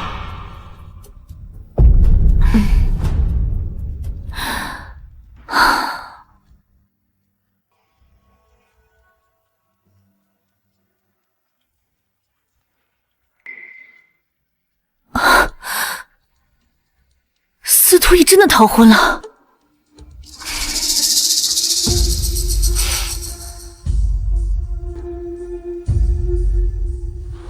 这是阿泽的电话，3年了，他还会用吗？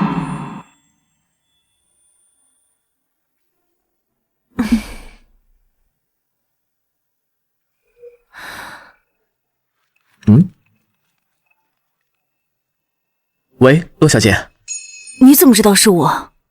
易总备注了呀，备注名就叫阿西，我还以为以你们的关系，肯定老死不相往来呢。没想到啊，洛小姐竟然会打电话过来。西总这个手机号用了好多年了，坚持不去换，好像是在等某一个人的消息。我想应该跟您洛小姐有关吧。关系？我们应该早就没关系了。对了，怎么是你接电话？洛小姐，老爷子和易总进屋谈事好几个小时了，所以手机在我手上。现在啊，整个司徒家气压都特别低，我都不敢大声跟你说话。我看新闻了。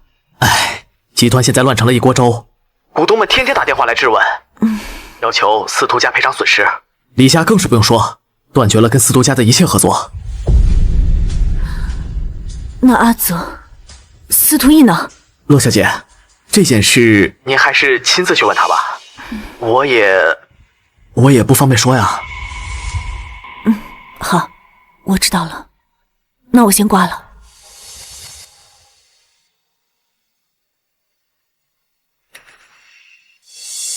唉，老板呀老板，我能帮你搭的台阶只能到这儿了，剩下的你可得自己争口气啊。我不后悔逃婚。你这是拿集团的未来当儿戏？哼，自己看看，3天，就3天，集团市值蒸发3个亿。集团的损失，我会想办法补回来。离家的合作断了，我会找新的合作商。但你让我娶黎墨，我做不到。一燕，您早就知道我心里有其他人了，但你还是瞒着我，和黎家订了婚。这件事情就是爷爷您做的不对。我这么做不是为了你，不是为了司徒家。哼，3年前我们在江城一家偏僻的医院找到你，你车祸重伤。问你失踪了1年，发生了什么？你就是不肯说。醒着的时候就盯着窗外发呆。医生说你是情绪崩溃自伤。结束治疗后，回到了司徒家，还是整日的失魂落魄。直到后来有一天，你突然说要搞钱，越多越好。当时我在想，你失踪这一年，让你成长了不少，心里呀，别提有多欣慰。可后面你越来越极端，脾气也变得乖戾偏执，为了抢项目不择手段，不惜得罪老客户，连时事点评你的媒体你都不放过，甚至有的时候我都要让着你3分。爷爷，那个时候我确实做了很多错事。让你开口了吗？就这样，3年过去了，你把司徒集团的版图扩大了1倍，事业上确实让我挑不出错，但我知道你心里从来没有开心过一天，说行尸走肉也不为过。直到1个月前，你终于活得有点人气了，我还好奇是谁改变了你，结果你是活得有点人气了，可竟然大逆不道到逃婚，你连司徒家的脸面都不顾了。爷爷，跪下，说，那个让你连婚约都敢逃的女人到底是谁？我不知道，你说的是谁？竟然给我装傻！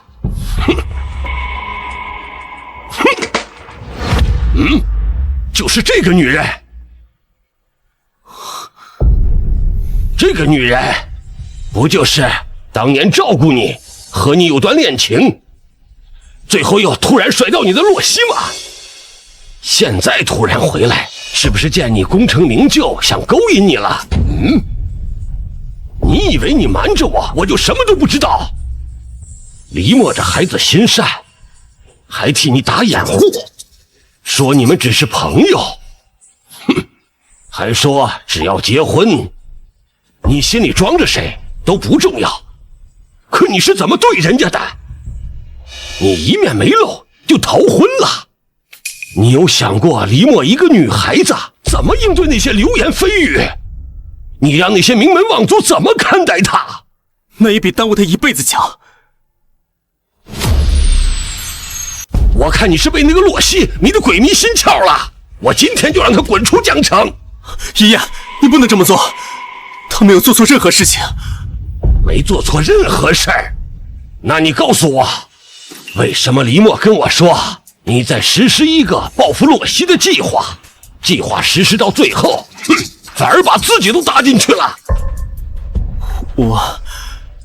你什么？我没有想过跟他有任何可能。爷爷，你放心，本来就没有什么可能。3年前他跟你分手，不就是因为你是穷小子一个吗？你都知道，你查过？我根本不用查，这种女人我见多了，嫌贫爱富，唯利是图。现在你成了司徒集团总裁，他又888的凑上来，不是贪财拜金是什么？如果他真是这样就好了。他比以前更加瞧不上我。再说了，嫌贫爱富怎么了？人的本质不就是趋利避害吗？想要优渥的生活没什么错的。如果可以的话，我愿意用钱一辈子把他绑起来。你，还说不是因为他逃婚的？我骗不了你，我也骗不了我自己的内心。你是铁了心的要和这个洛西纠缠不清了，是吗？我只是想要3年前的事情有个有始有终的交代。为了儿女情长，把自己折磨成这样，也不知道你随了谁。对不起，爷爷，我辜负了您的期望。对不起我什么？我只是心疼你这3年的成就，为了一场逃婚全打了水漂了。我知道，但我认了。好了，我跟你没什么好说的。你这个倔脾气啊，我也劝不动你。但李默这孩子，你必须去亲自赔罪。这个欠，你必须去道。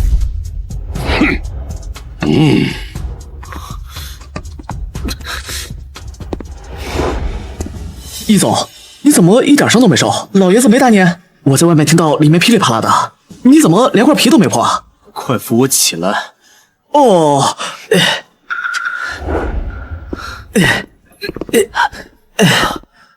易总，你猜猜刚才谁给你打电话了？是洛曦小姐。她有什么事？打电话问你逃婚上新闻的事，没说几句就挂了。我让她有空再把电话打过来，让她亲自问你，怎么样？开不开心？让她低个头，比火星撞地球还难。你是怎么回事？为什么现在才把手机给我？易总，刚才你和老爷子那场面，那气压，我记得来吗？他居然给我打电话了，这还是3年以来重逢的第一次给我打电话。某人不是说跟洛小姐以后再也没有任何可能了吗？怎么现在自己打自己的脸？少跟我贫嘴，你不懂。行，我不懂。放心吧，洛小姐肯定会再打过来的。去帮我把西装熨好。你要出门？快去！去。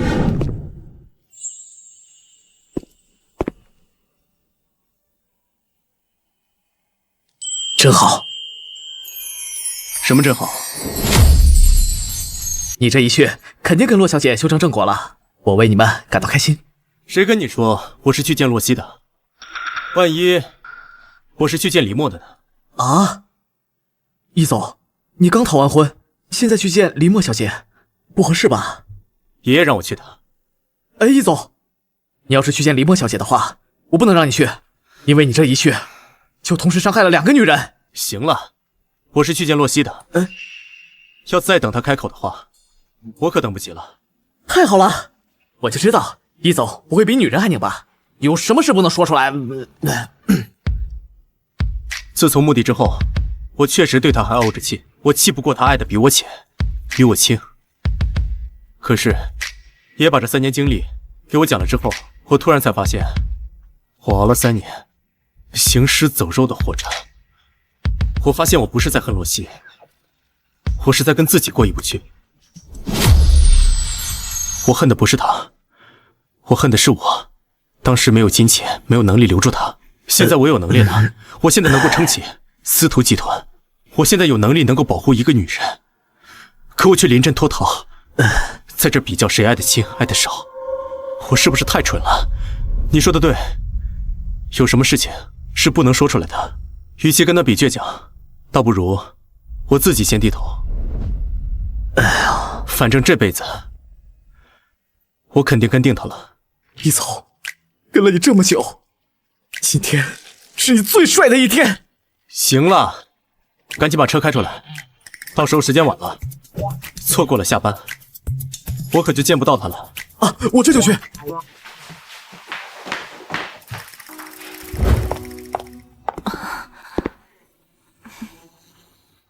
见面连个招呼都不打，就这么不想见我吗？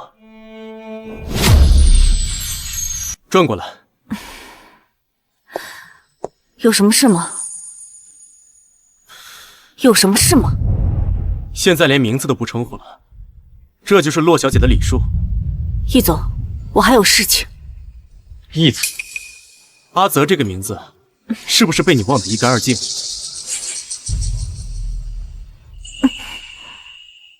你敢不敢叫我一声阿泽？我敢叫，你敢承认吗？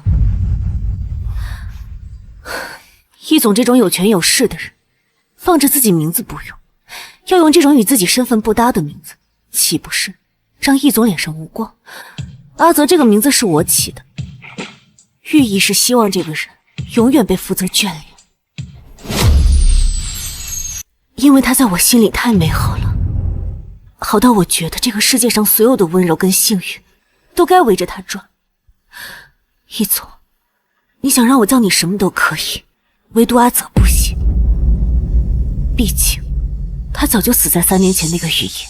你一定要这样跟我说话吗？现在站在我面前的是司徒集团的继承人，我跟您说话得掂量掂量您的身份，若惹得易总不痛快，还请您别再让我在太阳下站着晒2个小时。我身子骨，可吃不消。那你就在这太阳下站着，什么时候我觉得站够了，什么时候我告诉你。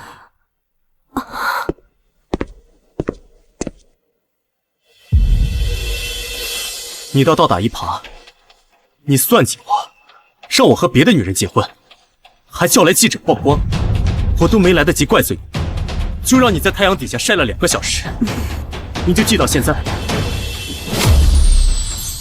可那个女人本来就是你的未婚妻，我祝你和你的未婚妻白头到老，这叫算计。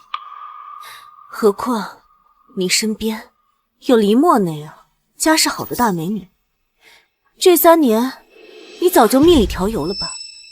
我只不过是顺水推舟，让你们名正言顺罢了，这叫算计。倒是我傻得可笑，这3年我以为你不在了，我抱着你的回忆熬了3年，直到你回来了，我以为我能问清楚阿泽在哪儿了，没想到我等来的居然是你的报复，还有相伴已久的家人。谁说我跟黎墨蜜的调油了？你看到的就是真的吗？再说了，我又是为谁逃的婚？你逃婚和我有什么关系？这几天我不来找你，你真的不打算来见我一面吗？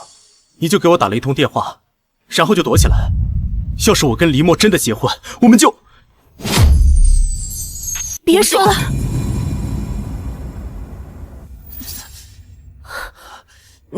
你怎么回事？没事。这是谁干的？你关心吗？我……如果你不是真的关心，那就别问，否则惹得人误会。我当然关心啊，我关心我的嘉宾还有错了？你站住！你还没有告诉我你的伤是怎么回事呢？你说呀！我逃婚，丢了黎家脸面，被老爷子打的。打你怎么不跑啊？你还是跟以前一样，没变。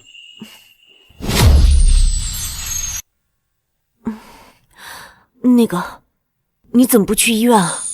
去了医院，还怎么能出现在这儿，换上你几句关心？我其实来，就是为了这件事情。我想让你陪我去医院。这个，你不是说我是你的节目嘉宾吗？陪节目嘉宾去，怎么了？节目嘉宾不过分吧？老爷子下手没轻没重的，我这明天去公司都成问题。虽然3年来我已经一个人养成了自己解决问题的习惯，但是一个人去医院未免还是太冷清了。你要是不想去就算了，我还是自己去吧。好了，我陪你去，别耽误工作。谢谢你啊，阿西。快走吧。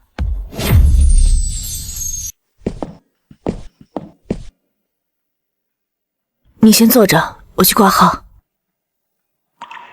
阿西，你真的回来了吗？你先松手，我去挂号。我等你回来。对不起。不好意思。是你啊？我们认识吗？3年前你母亲在这里治病，我是她的主治医生，我姓陈，还记得吗？陈医生。还没想起来啊？你母亲当年病情危重，签了2次病危通知书，手术费要50万。你当时走投无路，在医生办公室门口啊跪了我半天，求我减免费用。那模样啊，我现在还记得呢。求我减免费用，那模样啊，我现在还记得呢。啊，医生，你说3年前是哪个月的事？那我哪记得住啊？那天雨倒是下得挺大。雨天。后来你筹到了钱，手术也很顺利。可是你母亲手术过后没见你多高兴，反而更憔悴了，身体虚弱的呀，像是一阵风就能把她吹倒似的。我当时还在想，你不会为了筹钱做了什么傻事吧？我也没敢多问，但现在看你过得这么好啊，我就放心了。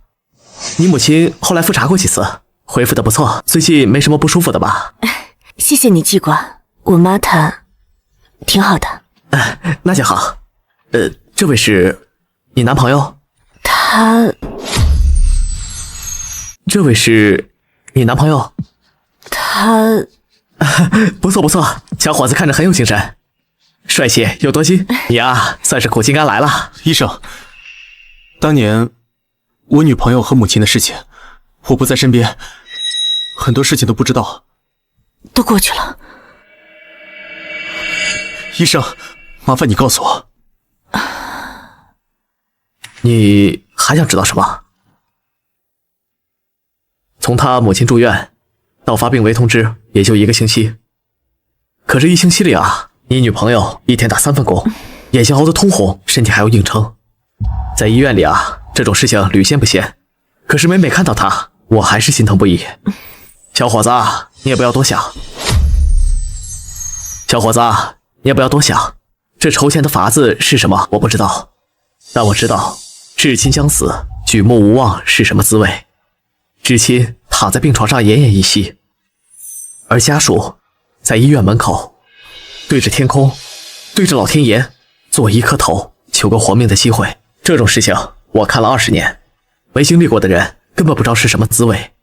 原来当年洛西突然嫁给有钱人，不是贪慕虚荣，她是为了母亲的手术费。那些我以为的背叛抛弃，全是她走投无路的选择。该说的我都说了，小伙子，你女朋友是个孝顺的人，这份心性啊绝对错不了。你以后啊一定好好对人家，千万不要辜负她。谢谢医生。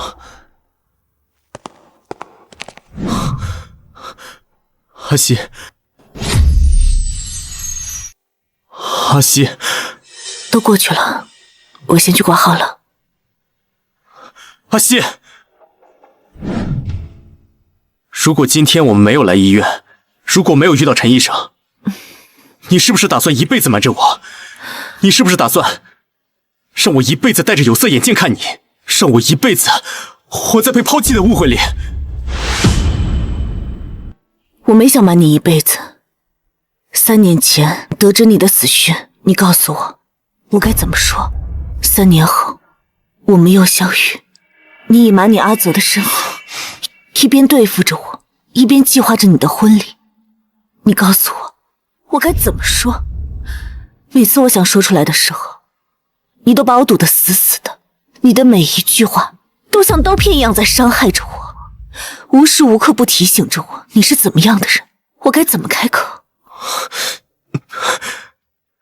对不起，对不起，是我的错。阿西，对不起，对不起，是我的错。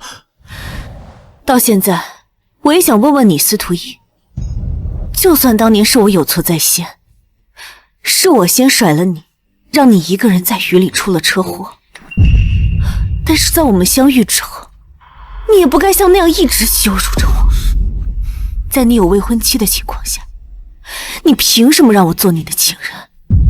凭什么辞退我的工作？凭什么伤害岑宇，让岑家官司缠身？你知不知道，岑家是在我最绝望的时候唯一给我帮助的人，是他们让我妈走出鬼门关，让我支撑到现在，让我们安稳的生活。可你呢？你去哪儿了？你那个时候应该在筹备着你的婚礼，一边又在想着怎么对付我，报复我，让我痛苦吧。阿西，我和李某订婚是爷爷瞒着我的，我也是后来才知道的。我以前以为你真的是爱慕虚荣，因为这3年你从来没有想要回来看过我。我还以为你早就忘掉过去了呢，我真的从来没有想过要伤害过你啊。那岑家呢？当时我问你，你是不是和岑宇结婚了？你说是，你还说你为他留过孩子。你知道，我听到这句话的时候，我连杀他的心都有了。你说，我怎么可能为情敌手下留情？我要你离婚，你不肯，你还警告过我要远离他，甚至还订了飞机票要远离我。我脑子一热，就想着，你既然这么爱岑家的钱，那我就让岑家一贫如洗。于是，就设计了一场官司，就是想让岑家措手不及，想让你走投无路的时候，第一个想到我。阿泽，你过去不是这样的，你好可怕，你为什么会变成现在这样？阿西，别怕我，我真的只是太害怕失去你了。会不会有一天，你也像对付岑玉一样对付我，把我逼到绝境，让我无处可躲？阿西，我自始至终从来没有想要伤害过你啊。没伤害过我，你伤害我身边的人，就是在伤害我。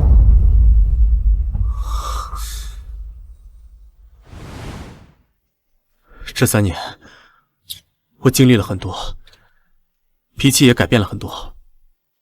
我连我自己什么样，我都已经不知道了。可是我唯一清楚的是，我再坏，我再可怕，我再不择手段，我也不会再伤害你的。阿西，你还想让我怎么办？我真的只是不想再失去你了。司徒一，别叫我司徒一，我还是更喜欢你叫我阿泽，像以前那样。阿泽，这3年没见，我们好像都不认识彼此了。如果再有这个机会，你愿意让我再重新认识你吗？我愿意，我当然愿意。不管以前怎么样，我现在都会对你毫无保留。明明我还在为他的不择手段感到后怕，可转念一想，这3年我又何尝不是变了？我也不择手段算计过司徒一，甚至还连累他司徒家市值蒸发了3个亿。这件事他却自始至终一句话都没有提过，没有指责，没有报复。不管怎么样，先走一步看一步吧。至少现在我愿意再相信他一次，也该给彼此一个机会，看看能不能找到一些曾经的影子。阿西，这3年我保证会一点点的告诉你之前发生了什么，我会一点点的让你重新了解我，像以前了解的那样。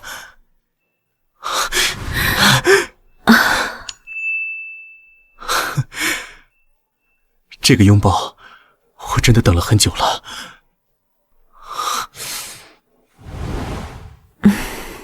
我们之前闹得这么不愉快，我还以为这辈子都不会再有机会了。好了，说这么多，我都饿了。那去我家，我给你做。看来你说的要了解我，都是哄我的。走吧。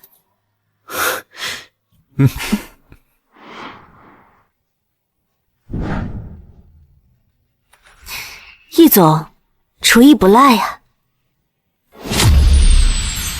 这算什么呀？当时我在老巷子里，我还来你家厨房给你做过番茄鸡蛋面呢。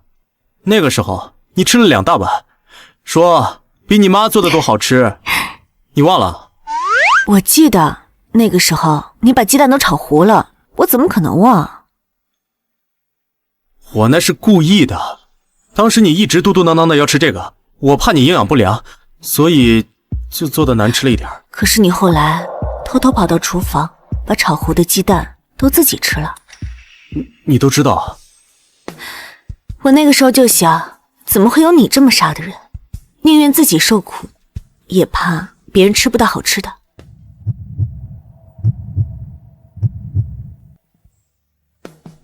那你还记不记得，当时你特别挑食，为了让你荤素搭配的吃，营养均衡，我还特地把不同的菜品都写在了纸上。我们约定抓阄订餐，当时说到抓到什么吃什么，这样才把你挑食的毛病慢慢掰过来。3年前的一切好像就是昨天发生的，我以为我再也见不到你了，可现在你就站在这儿跟我做饭聊天，这一切真实的让我不敢相信。好了，我要炒菜了，这里油烟大，你先出去吧。好。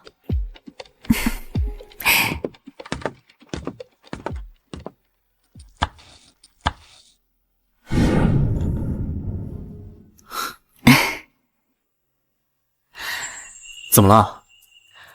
我想到一句话，说抓住一个人的心，要先抓住他的胃。我那个时候从海边把你捡起来，我当时就想赶你走，可没想到你做饭这么好吃，我就想再收留你10天，10天之后再把你赶出去。可没想到，我当时知道你不太喜欢我，但是我还是厚着脸皮不走。当时我失忆，还加上受了伤，我这个伤肯定是人为的，一看就是人为的，我就还以为有什么仇家盯上我了。再加上我没钱，我也不敢抛头露面，也不敢去医院，所以就只能在你这儿跟你虚以委蛇。我就在你这边帮你干点体力活，然后时不时的在你面前脱下外套，跟你搞暧昧，希望能够多待上几天。原来是这样，我原本以为你只是失忆，可没想到你这些都是演的。你不该告诉我这些的。我观察了你几天，我发现你这个人善良、聪明且没有戒心。普通人想要利用你的话，确实很难下得去手。但是我当时失了忆，性格、内心都是司徒毅，所以当时利用你的时候，我并不觉得愧疚。你别说了，甚至我当时还想用你的身份证盗刷你的信用卡，然后马上一走了之。等我渡过难关，我再回到我该回的位置，然后双倍还给你。我说你别再说了。我当时本来已经计划好了这一切，但是我没有想到，我却爱上了你。有好几次，我看到你给我买衣服的时候，跟店家讨价还价，其实省不了几个钱，但是你说这只是一种方式。你说你知道店家能赚多少钱，因为你妈妈以前也是开衣服店的。这种讨价还价，只是向店家证明你不是冤大头，为了让你买东西更加安稳一些。我当时站在旁边，我突然慌了，我没有想到你居然是这么聪明，这么有城府的一个人。我发现你没有我想象中的那么好糊弄。我之前总想着，我靠暧昧，靠我耍一些小心思，能够让你更喜欢我一些，让我能够更好把控局面。但是我看到你讨价还价的时候，我突然慌了。我在想，我那些精心设计的计算，和我那些刻意的靠近，你是不是早就看穿了？你是不是已经看穿我们之间是农夫与蛇的故事？还是你已经看到我是一个彻头彻尾的人渣？如果你已经看穿了，你还是愿意留我、照顾我，义无反顾地支持我，是不是对你来说，只是让这段时间为了让你更安稳一些，让你收留我的日子更加安心一点？我没有你心思那么重，你想的这些，我从来没有想过。不重要了，从那天起，不管你说的是哪些，我都觉得在你面前变得可笑滑稽。我开始害怕你发现，害怕失去你。我舍不得你远离我。换句话说，从很早的时候，我就已经喜欢上你了。我身体有些不舒服，今天先到这儿吧，我先回去了。啊，洛曦，我们说好的，你说好要了解我之前的。阿曦，我说这些是为了让你重新了解我，是你说我们要重新彼此了解的，我做到了。我了解了，只不过需要一些时间。你别不理我呀！我没有不理你，只不过我现在很乱。在我心中的阿泽，简单善良，可没想到真相却是……是什么？真相是，阿泽一直和司徒逸一样，从来没有什么天真善良。老天，你为什么要对我开这样的玩笑？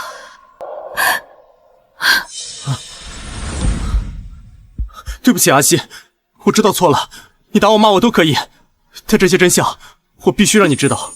既然你选择和我在一起，我必须得让你知道全部事实，不管好的坏的，你都得认。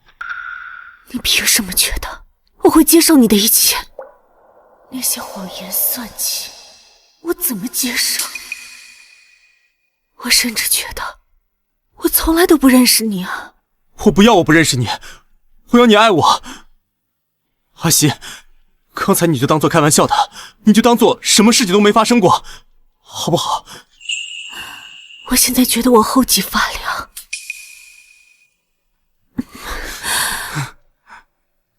我现在感觉我抱的不是一个人，而是一个吐着蛇信子的毒蛇。我每一秒都觉得害怕。不，你别怕我，别推开我，我求求你，我从来没有求过一个人，求你了。我以为阿泽和我一样简单善良，可我没有想到你却是这样。你告诉我这一切都是装的，你亲手粉碎了这一切，你让我怎么接受？阿曦，接受原本的我，对你来说有这么难吗？没关系，你现在不一定要接受，我可以等到你什么时候接受了为止。求求你给我点希望吧，阿曦，我爱你，我真的爱你。你爱我什么呢，司徒逸？司徒逸，你爱我什么呢？我爱的是你这个人，你对我哭，你对我笑，这一点不会因为时间而发生改变。如果我告诉你，我爱的是当初阿泽的简单、纯粹、善良，这些你能给我吗？我能。你能？还是你能演给我呀？我从小生活在司徒家，从小过着勾心斗角的日子。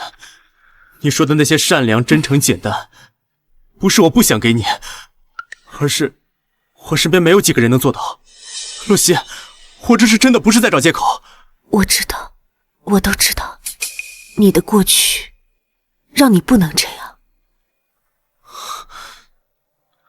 洛曦，这个世界上没有第二个人像你一样懂我，我不可能再放你走了。你别不理我，你说话呀。阿泽，你说我们能到最后吗？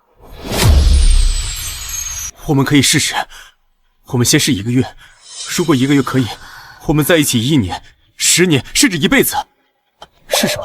司徒逸的爱浓烈，让人无处逃脱，好像就算天塌下来，他也不愿意撒手。可我呢？我为什么像个懦夫一样，不敢回馈一样的感情？我到底在怕什么？我答应你。西西，这次你答应了，我就再也不会放你跑了。快接电话吧。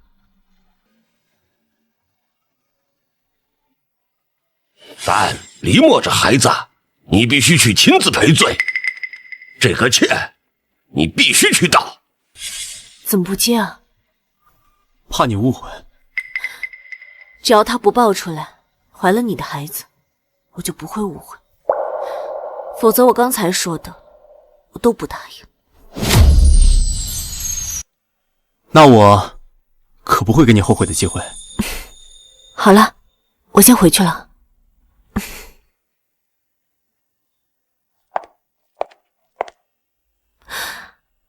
对了，司徒一，你能送送我吗？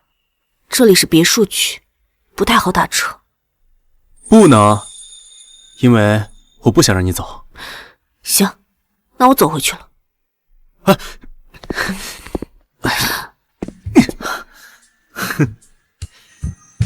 你干什么？走回去干嘛？跟我去卧室还差不多。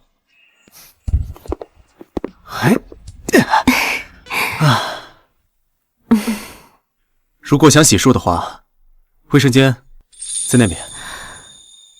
好，我知道了，你先出去吧。要抓阄吗？什么？下个星期的食谱，抓到什么就吃什么。能不能先不抓了？我想先吃上一桌满汉全席，带我吃些好吃的。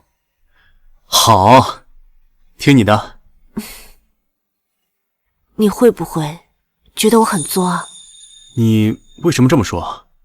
你堂堂一总，今天对我低三下四好多回了，现在又要给我做饭，这样想起来，我是不是挺难伺候的？不像别的情侣，每天甜甜蜜蜜的，不像我又哭又闹。那你有没有想过，我们因为一桩误会，整整错过了3年在一起的时间，甚至重逢后，我还如此怨恨你，化作阿泽的弟弟来戏弄你。我们兜兜转转，最后好不容易才在一起。你说要是作的话，那我跟你半斤八两。那这样说起来，还是你假扮成阿泽弟弟更作一点，就知道欺骗我。那你不是也被我骗到了吗？其实那天你在太阳下中暑的时候，我就已经后悔了。我明明知道你在意我，我却还是拿那些目的的事情来逼你。现在想想，是我害你这么痛苦的。你问我是不是看到你痛苦，我就开心？你说呀。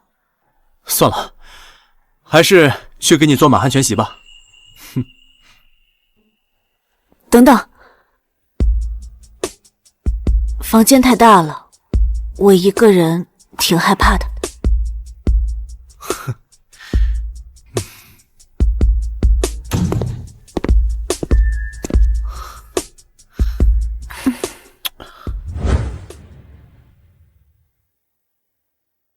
我要去见黎墨，放心，是处理逃婚道歉的事，等我回来。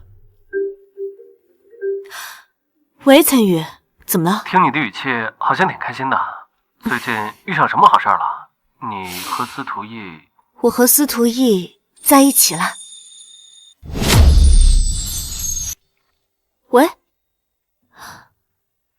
喂，岑宇。那什么，保姆最近来江城医院复查病情了，有空来医院看看洛保姆吧。好，我现在就过来。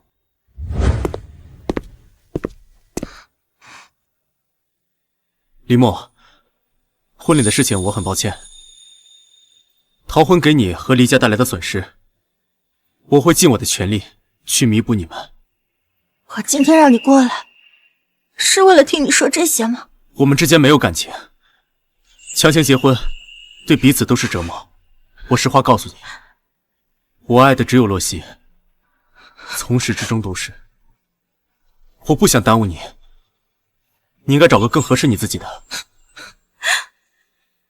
那我呢？我算什么？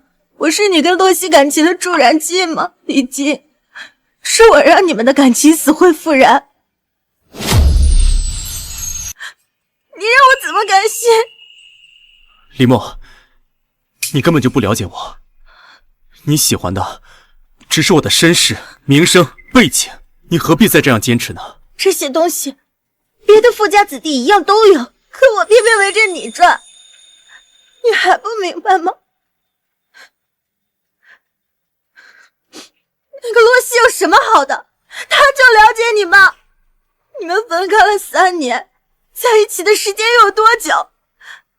你凭什么认为你们这种缝缝补补的感情就会牢固？李默，你越界了。越界？在你心里，我连提他的资格都没有，是吗？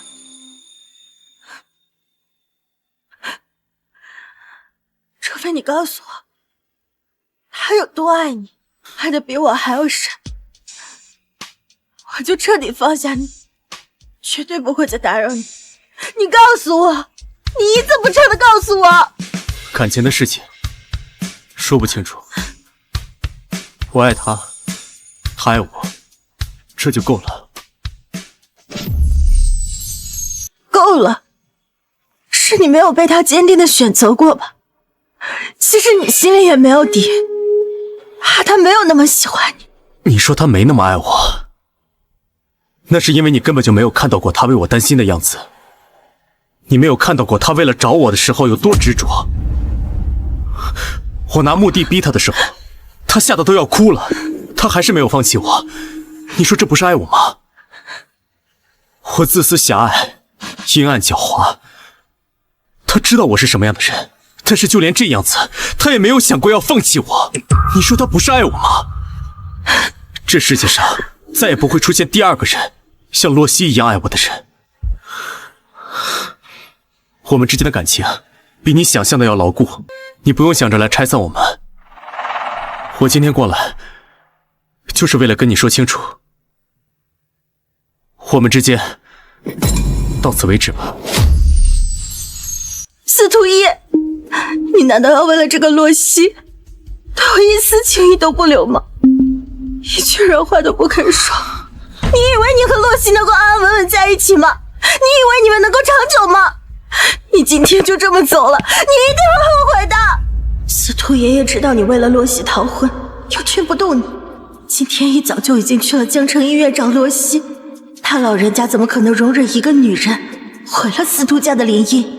我本来想着告诉你，但你今天对我如此冷酷无情，我凭什么要告诉你？就让你蒙在鼓里，让你和洛西永远不得善终。阿西，我这边刚处理完，你想吃什么？我去买。什么？你在医院？洛西在医院啊，我们一起去看看吧。放心，我绝对不会打扰到你们二位。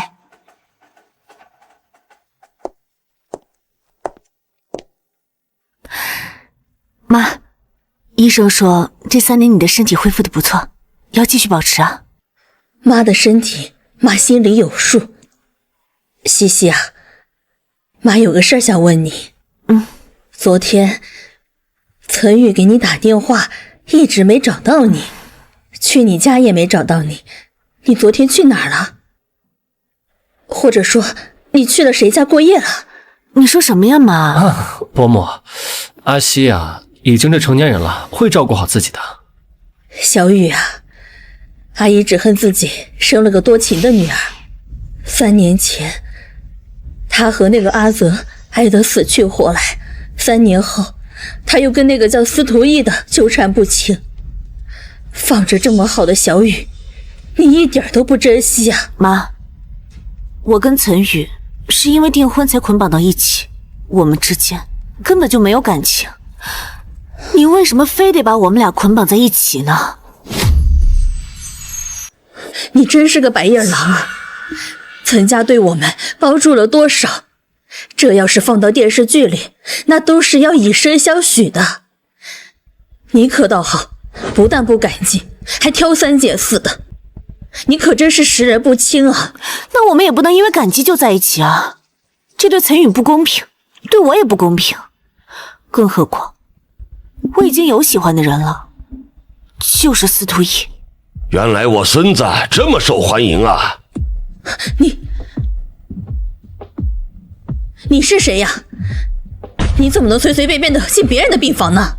我是司徒逸的爷爷司徒剑，今天来是想跟洛小姐好好谈一谈，让她主动跟我家孙子司徒逸分开。你们不是一个世界的人，洛小姐家境普通，你配不上她。你个死老头子，你说什么呢？什么叫配不上？我女儿那是值得最好的，我们才不稀罕呢。洛夫人果然好骨气，我知道你一个人含辛茹苦养大女儿，不是让她便宜给穷小子的，所以我承认你女儿值得找更好的。我现在有一个让她少走10年弯路的职业机会，只要洛小姐点头跟逸儿分开，我就把这个职业机会交给你。这个司徒逸是什么来头？乖女儿，你什么时候认识这种财大气粗的人呀？妈怎么从来没有听你说过？妈，其实司徒逸就是……保姆，关于司徒逸的身份，我早就知道了，只是一直没想好怎么跟您说，怕您听了生气。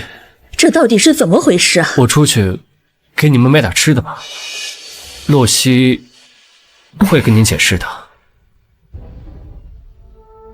妈，行了，你先在床上好好休息休息。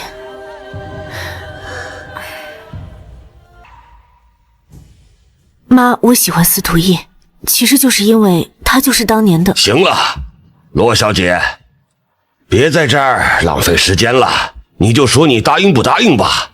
我不答应。洛小姐，别急着拒绝我，我查过你母亲的病历，3年前做完手术，病情一直迟迟不见好转。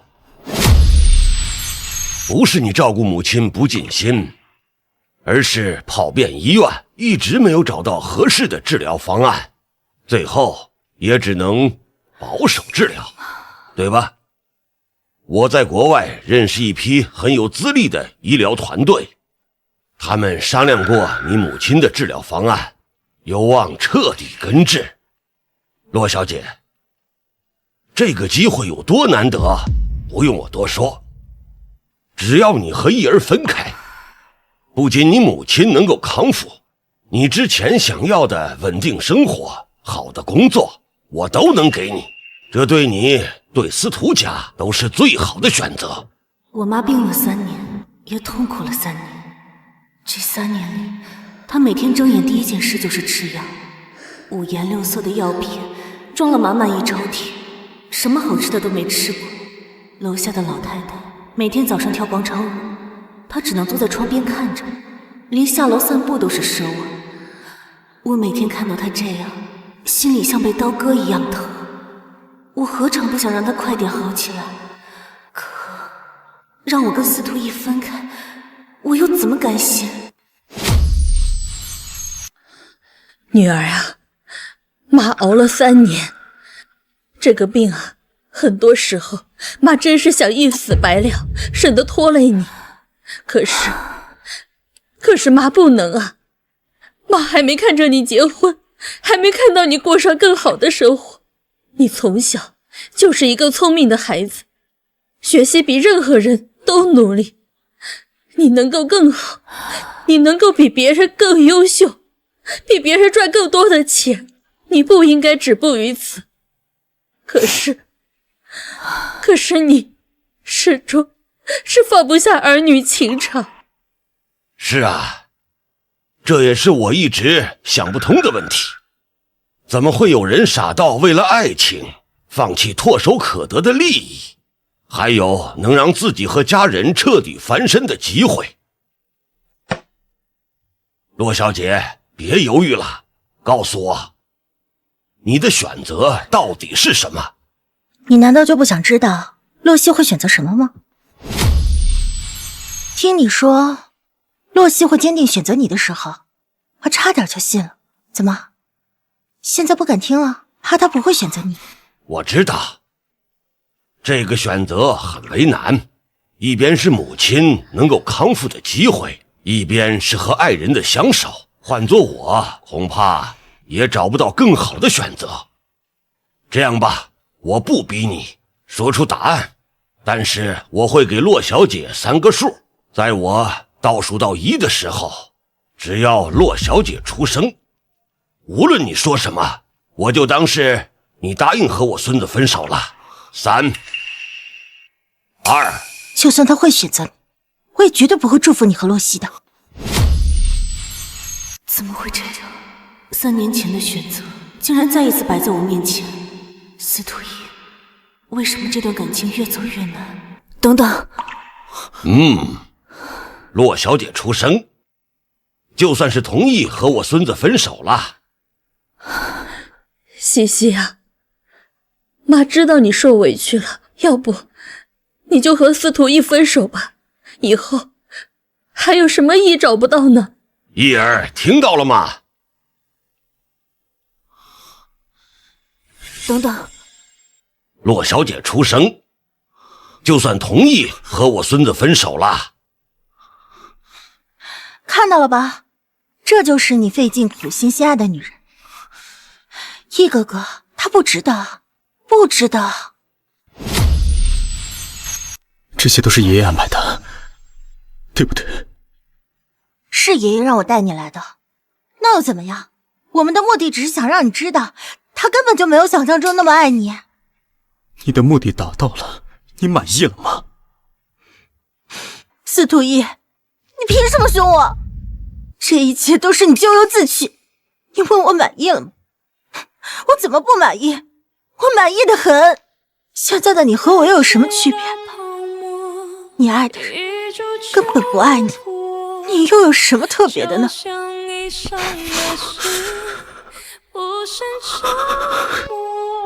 即便是爷爷故意逼迫阿西，故意对他施压，可我还是忍不住疼惜，忍不住想让他能坚定地选择我一次，哪怕一次。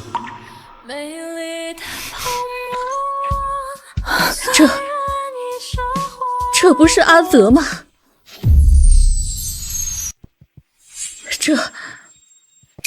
这不是阿泽吗？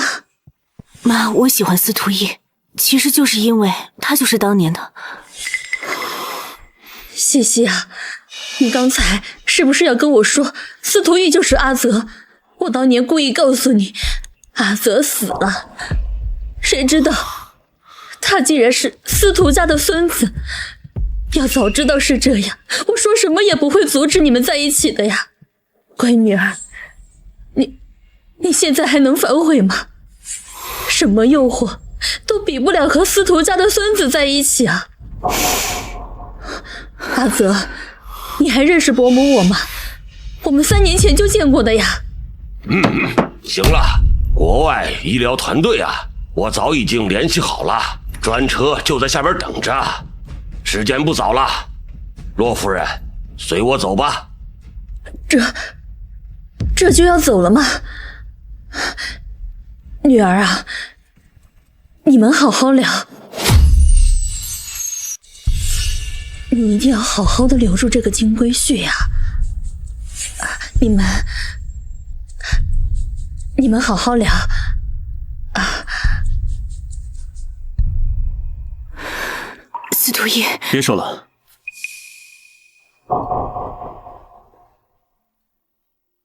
伯母需要治疗，这很正常，毕竟不是谁都有机会能得到根治病痛的治疗。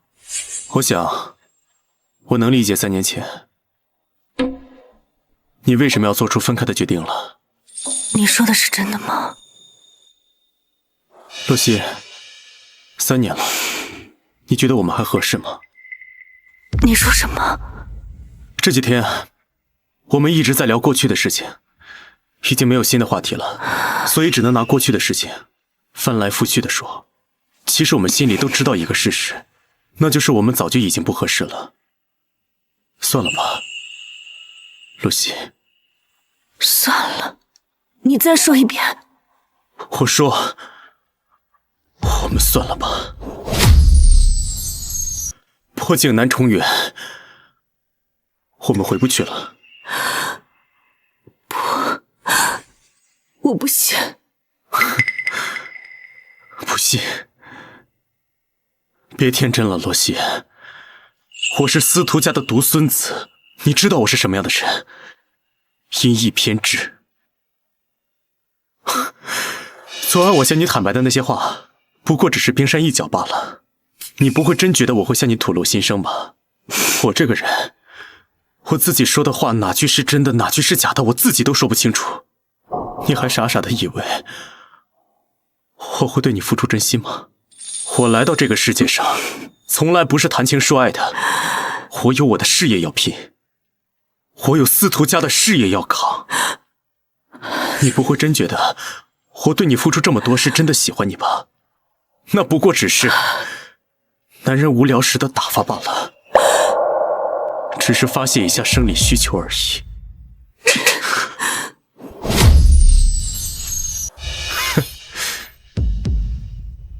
不过说了几句实话，就动手啊！你这种人，就是随意践踏别人的真心吗？你又何尝不是在践踏我的真心？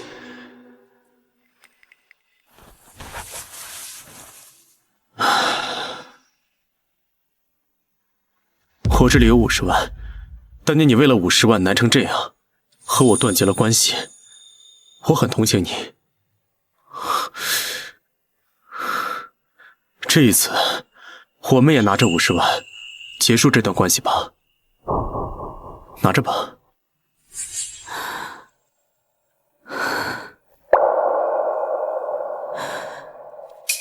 我真是可笑，也是有钱人怎么懂普通人的难处，更不会知道一直喜欢真心。随便你怎么想，我们到此为止吧。站住！你还想干什么？你说的分手，我不同意。除非你跟我玩一个游戏，我在纸条上写分手和不分手2个字，我们抓阄决定。抓到就是我们最终的结果。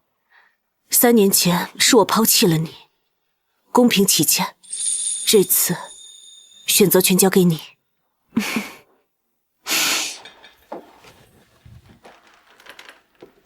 别幼稚了行吗？我已经不是3年前那个过家家的小男孩了。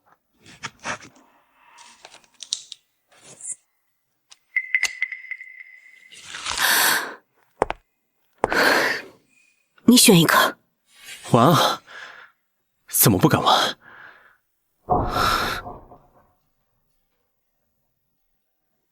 选好了。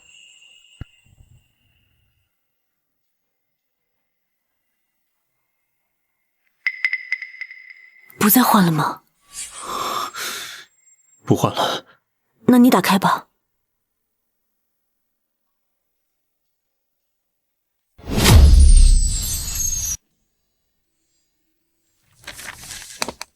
如果我手里的字真的是分手，是不是就真的要结束了？怎么不打开啊？别再这么幼稚了行吗？我们到此为止啊！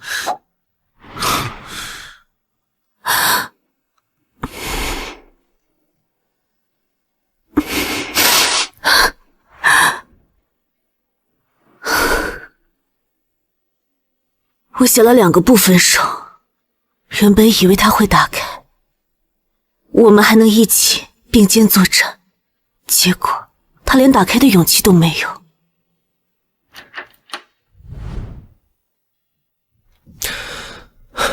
洛曦，你别这样，你就不能看看身边关心你的人吗？为什么就不能让自己早点解脱了？没事，一切都结束了。估计我妈等我等着急了，我先走了。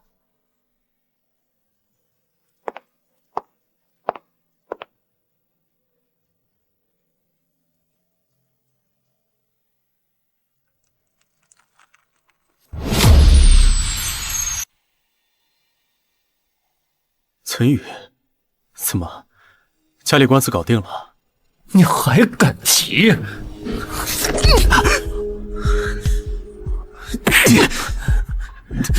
你伤害我最在乎的人，就是在伤害我。别他妈惹老子！我就纳闷了，他明明知道你是什么样的人，为什么还会和你在一起？哦，你呢？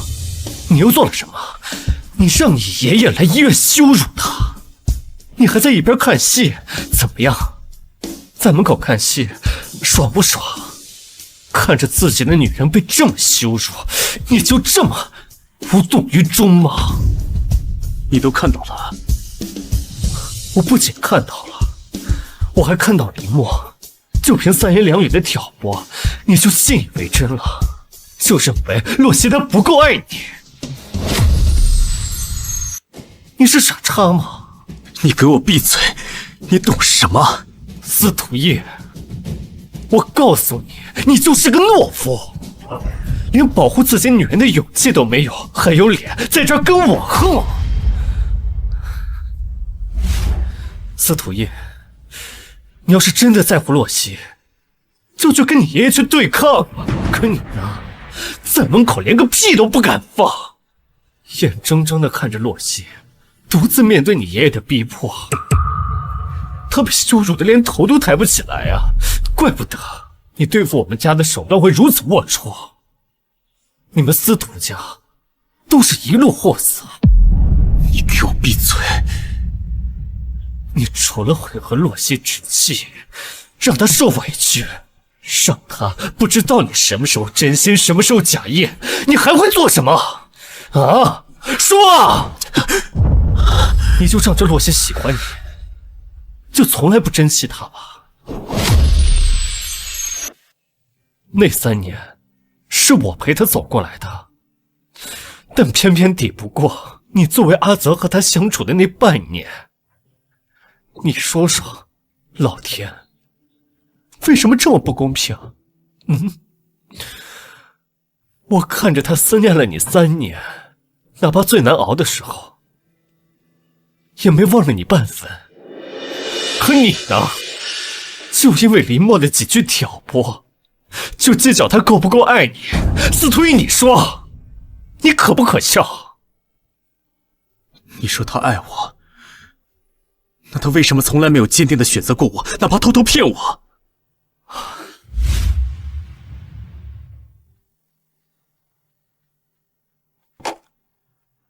妈，我们不靠司徒家。其实这么多年，我靠主持节目也积累了不少人脉资源。C 国也跟我联系过，说他们治疗时间短，痛苦少。我们不用司徒爷爷说的那个国外治疗团队。西西啊，司徒义他毕竟是首富，你就这样放弃了吗？你不是喜欢他吗？妈，我们上车吧。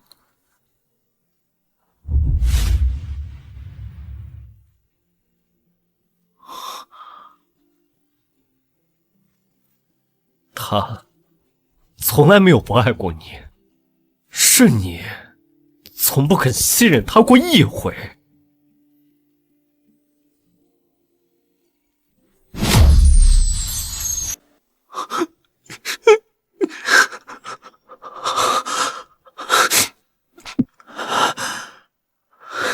当时你说害怕我看穿我们是农夫与蛇的故事，我说我没有你心思这么重，你想的这些我都没想过。其实我撒谎了，我怎么会没有察觉呢？你利用暧昧跟我迂回周旋，好让我多收留你一段时间。我看得出你的心思，可我却不想拆穿。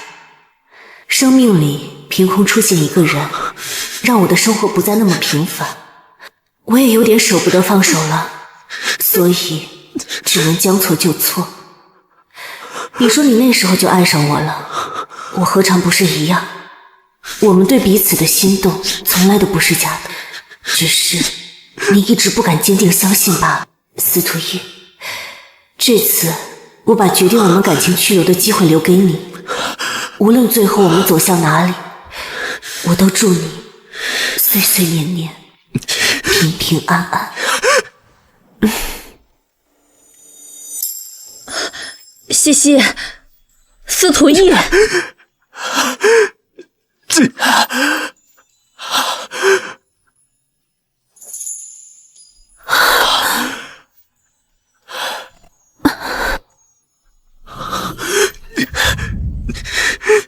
这次我不放手，你也不要放手。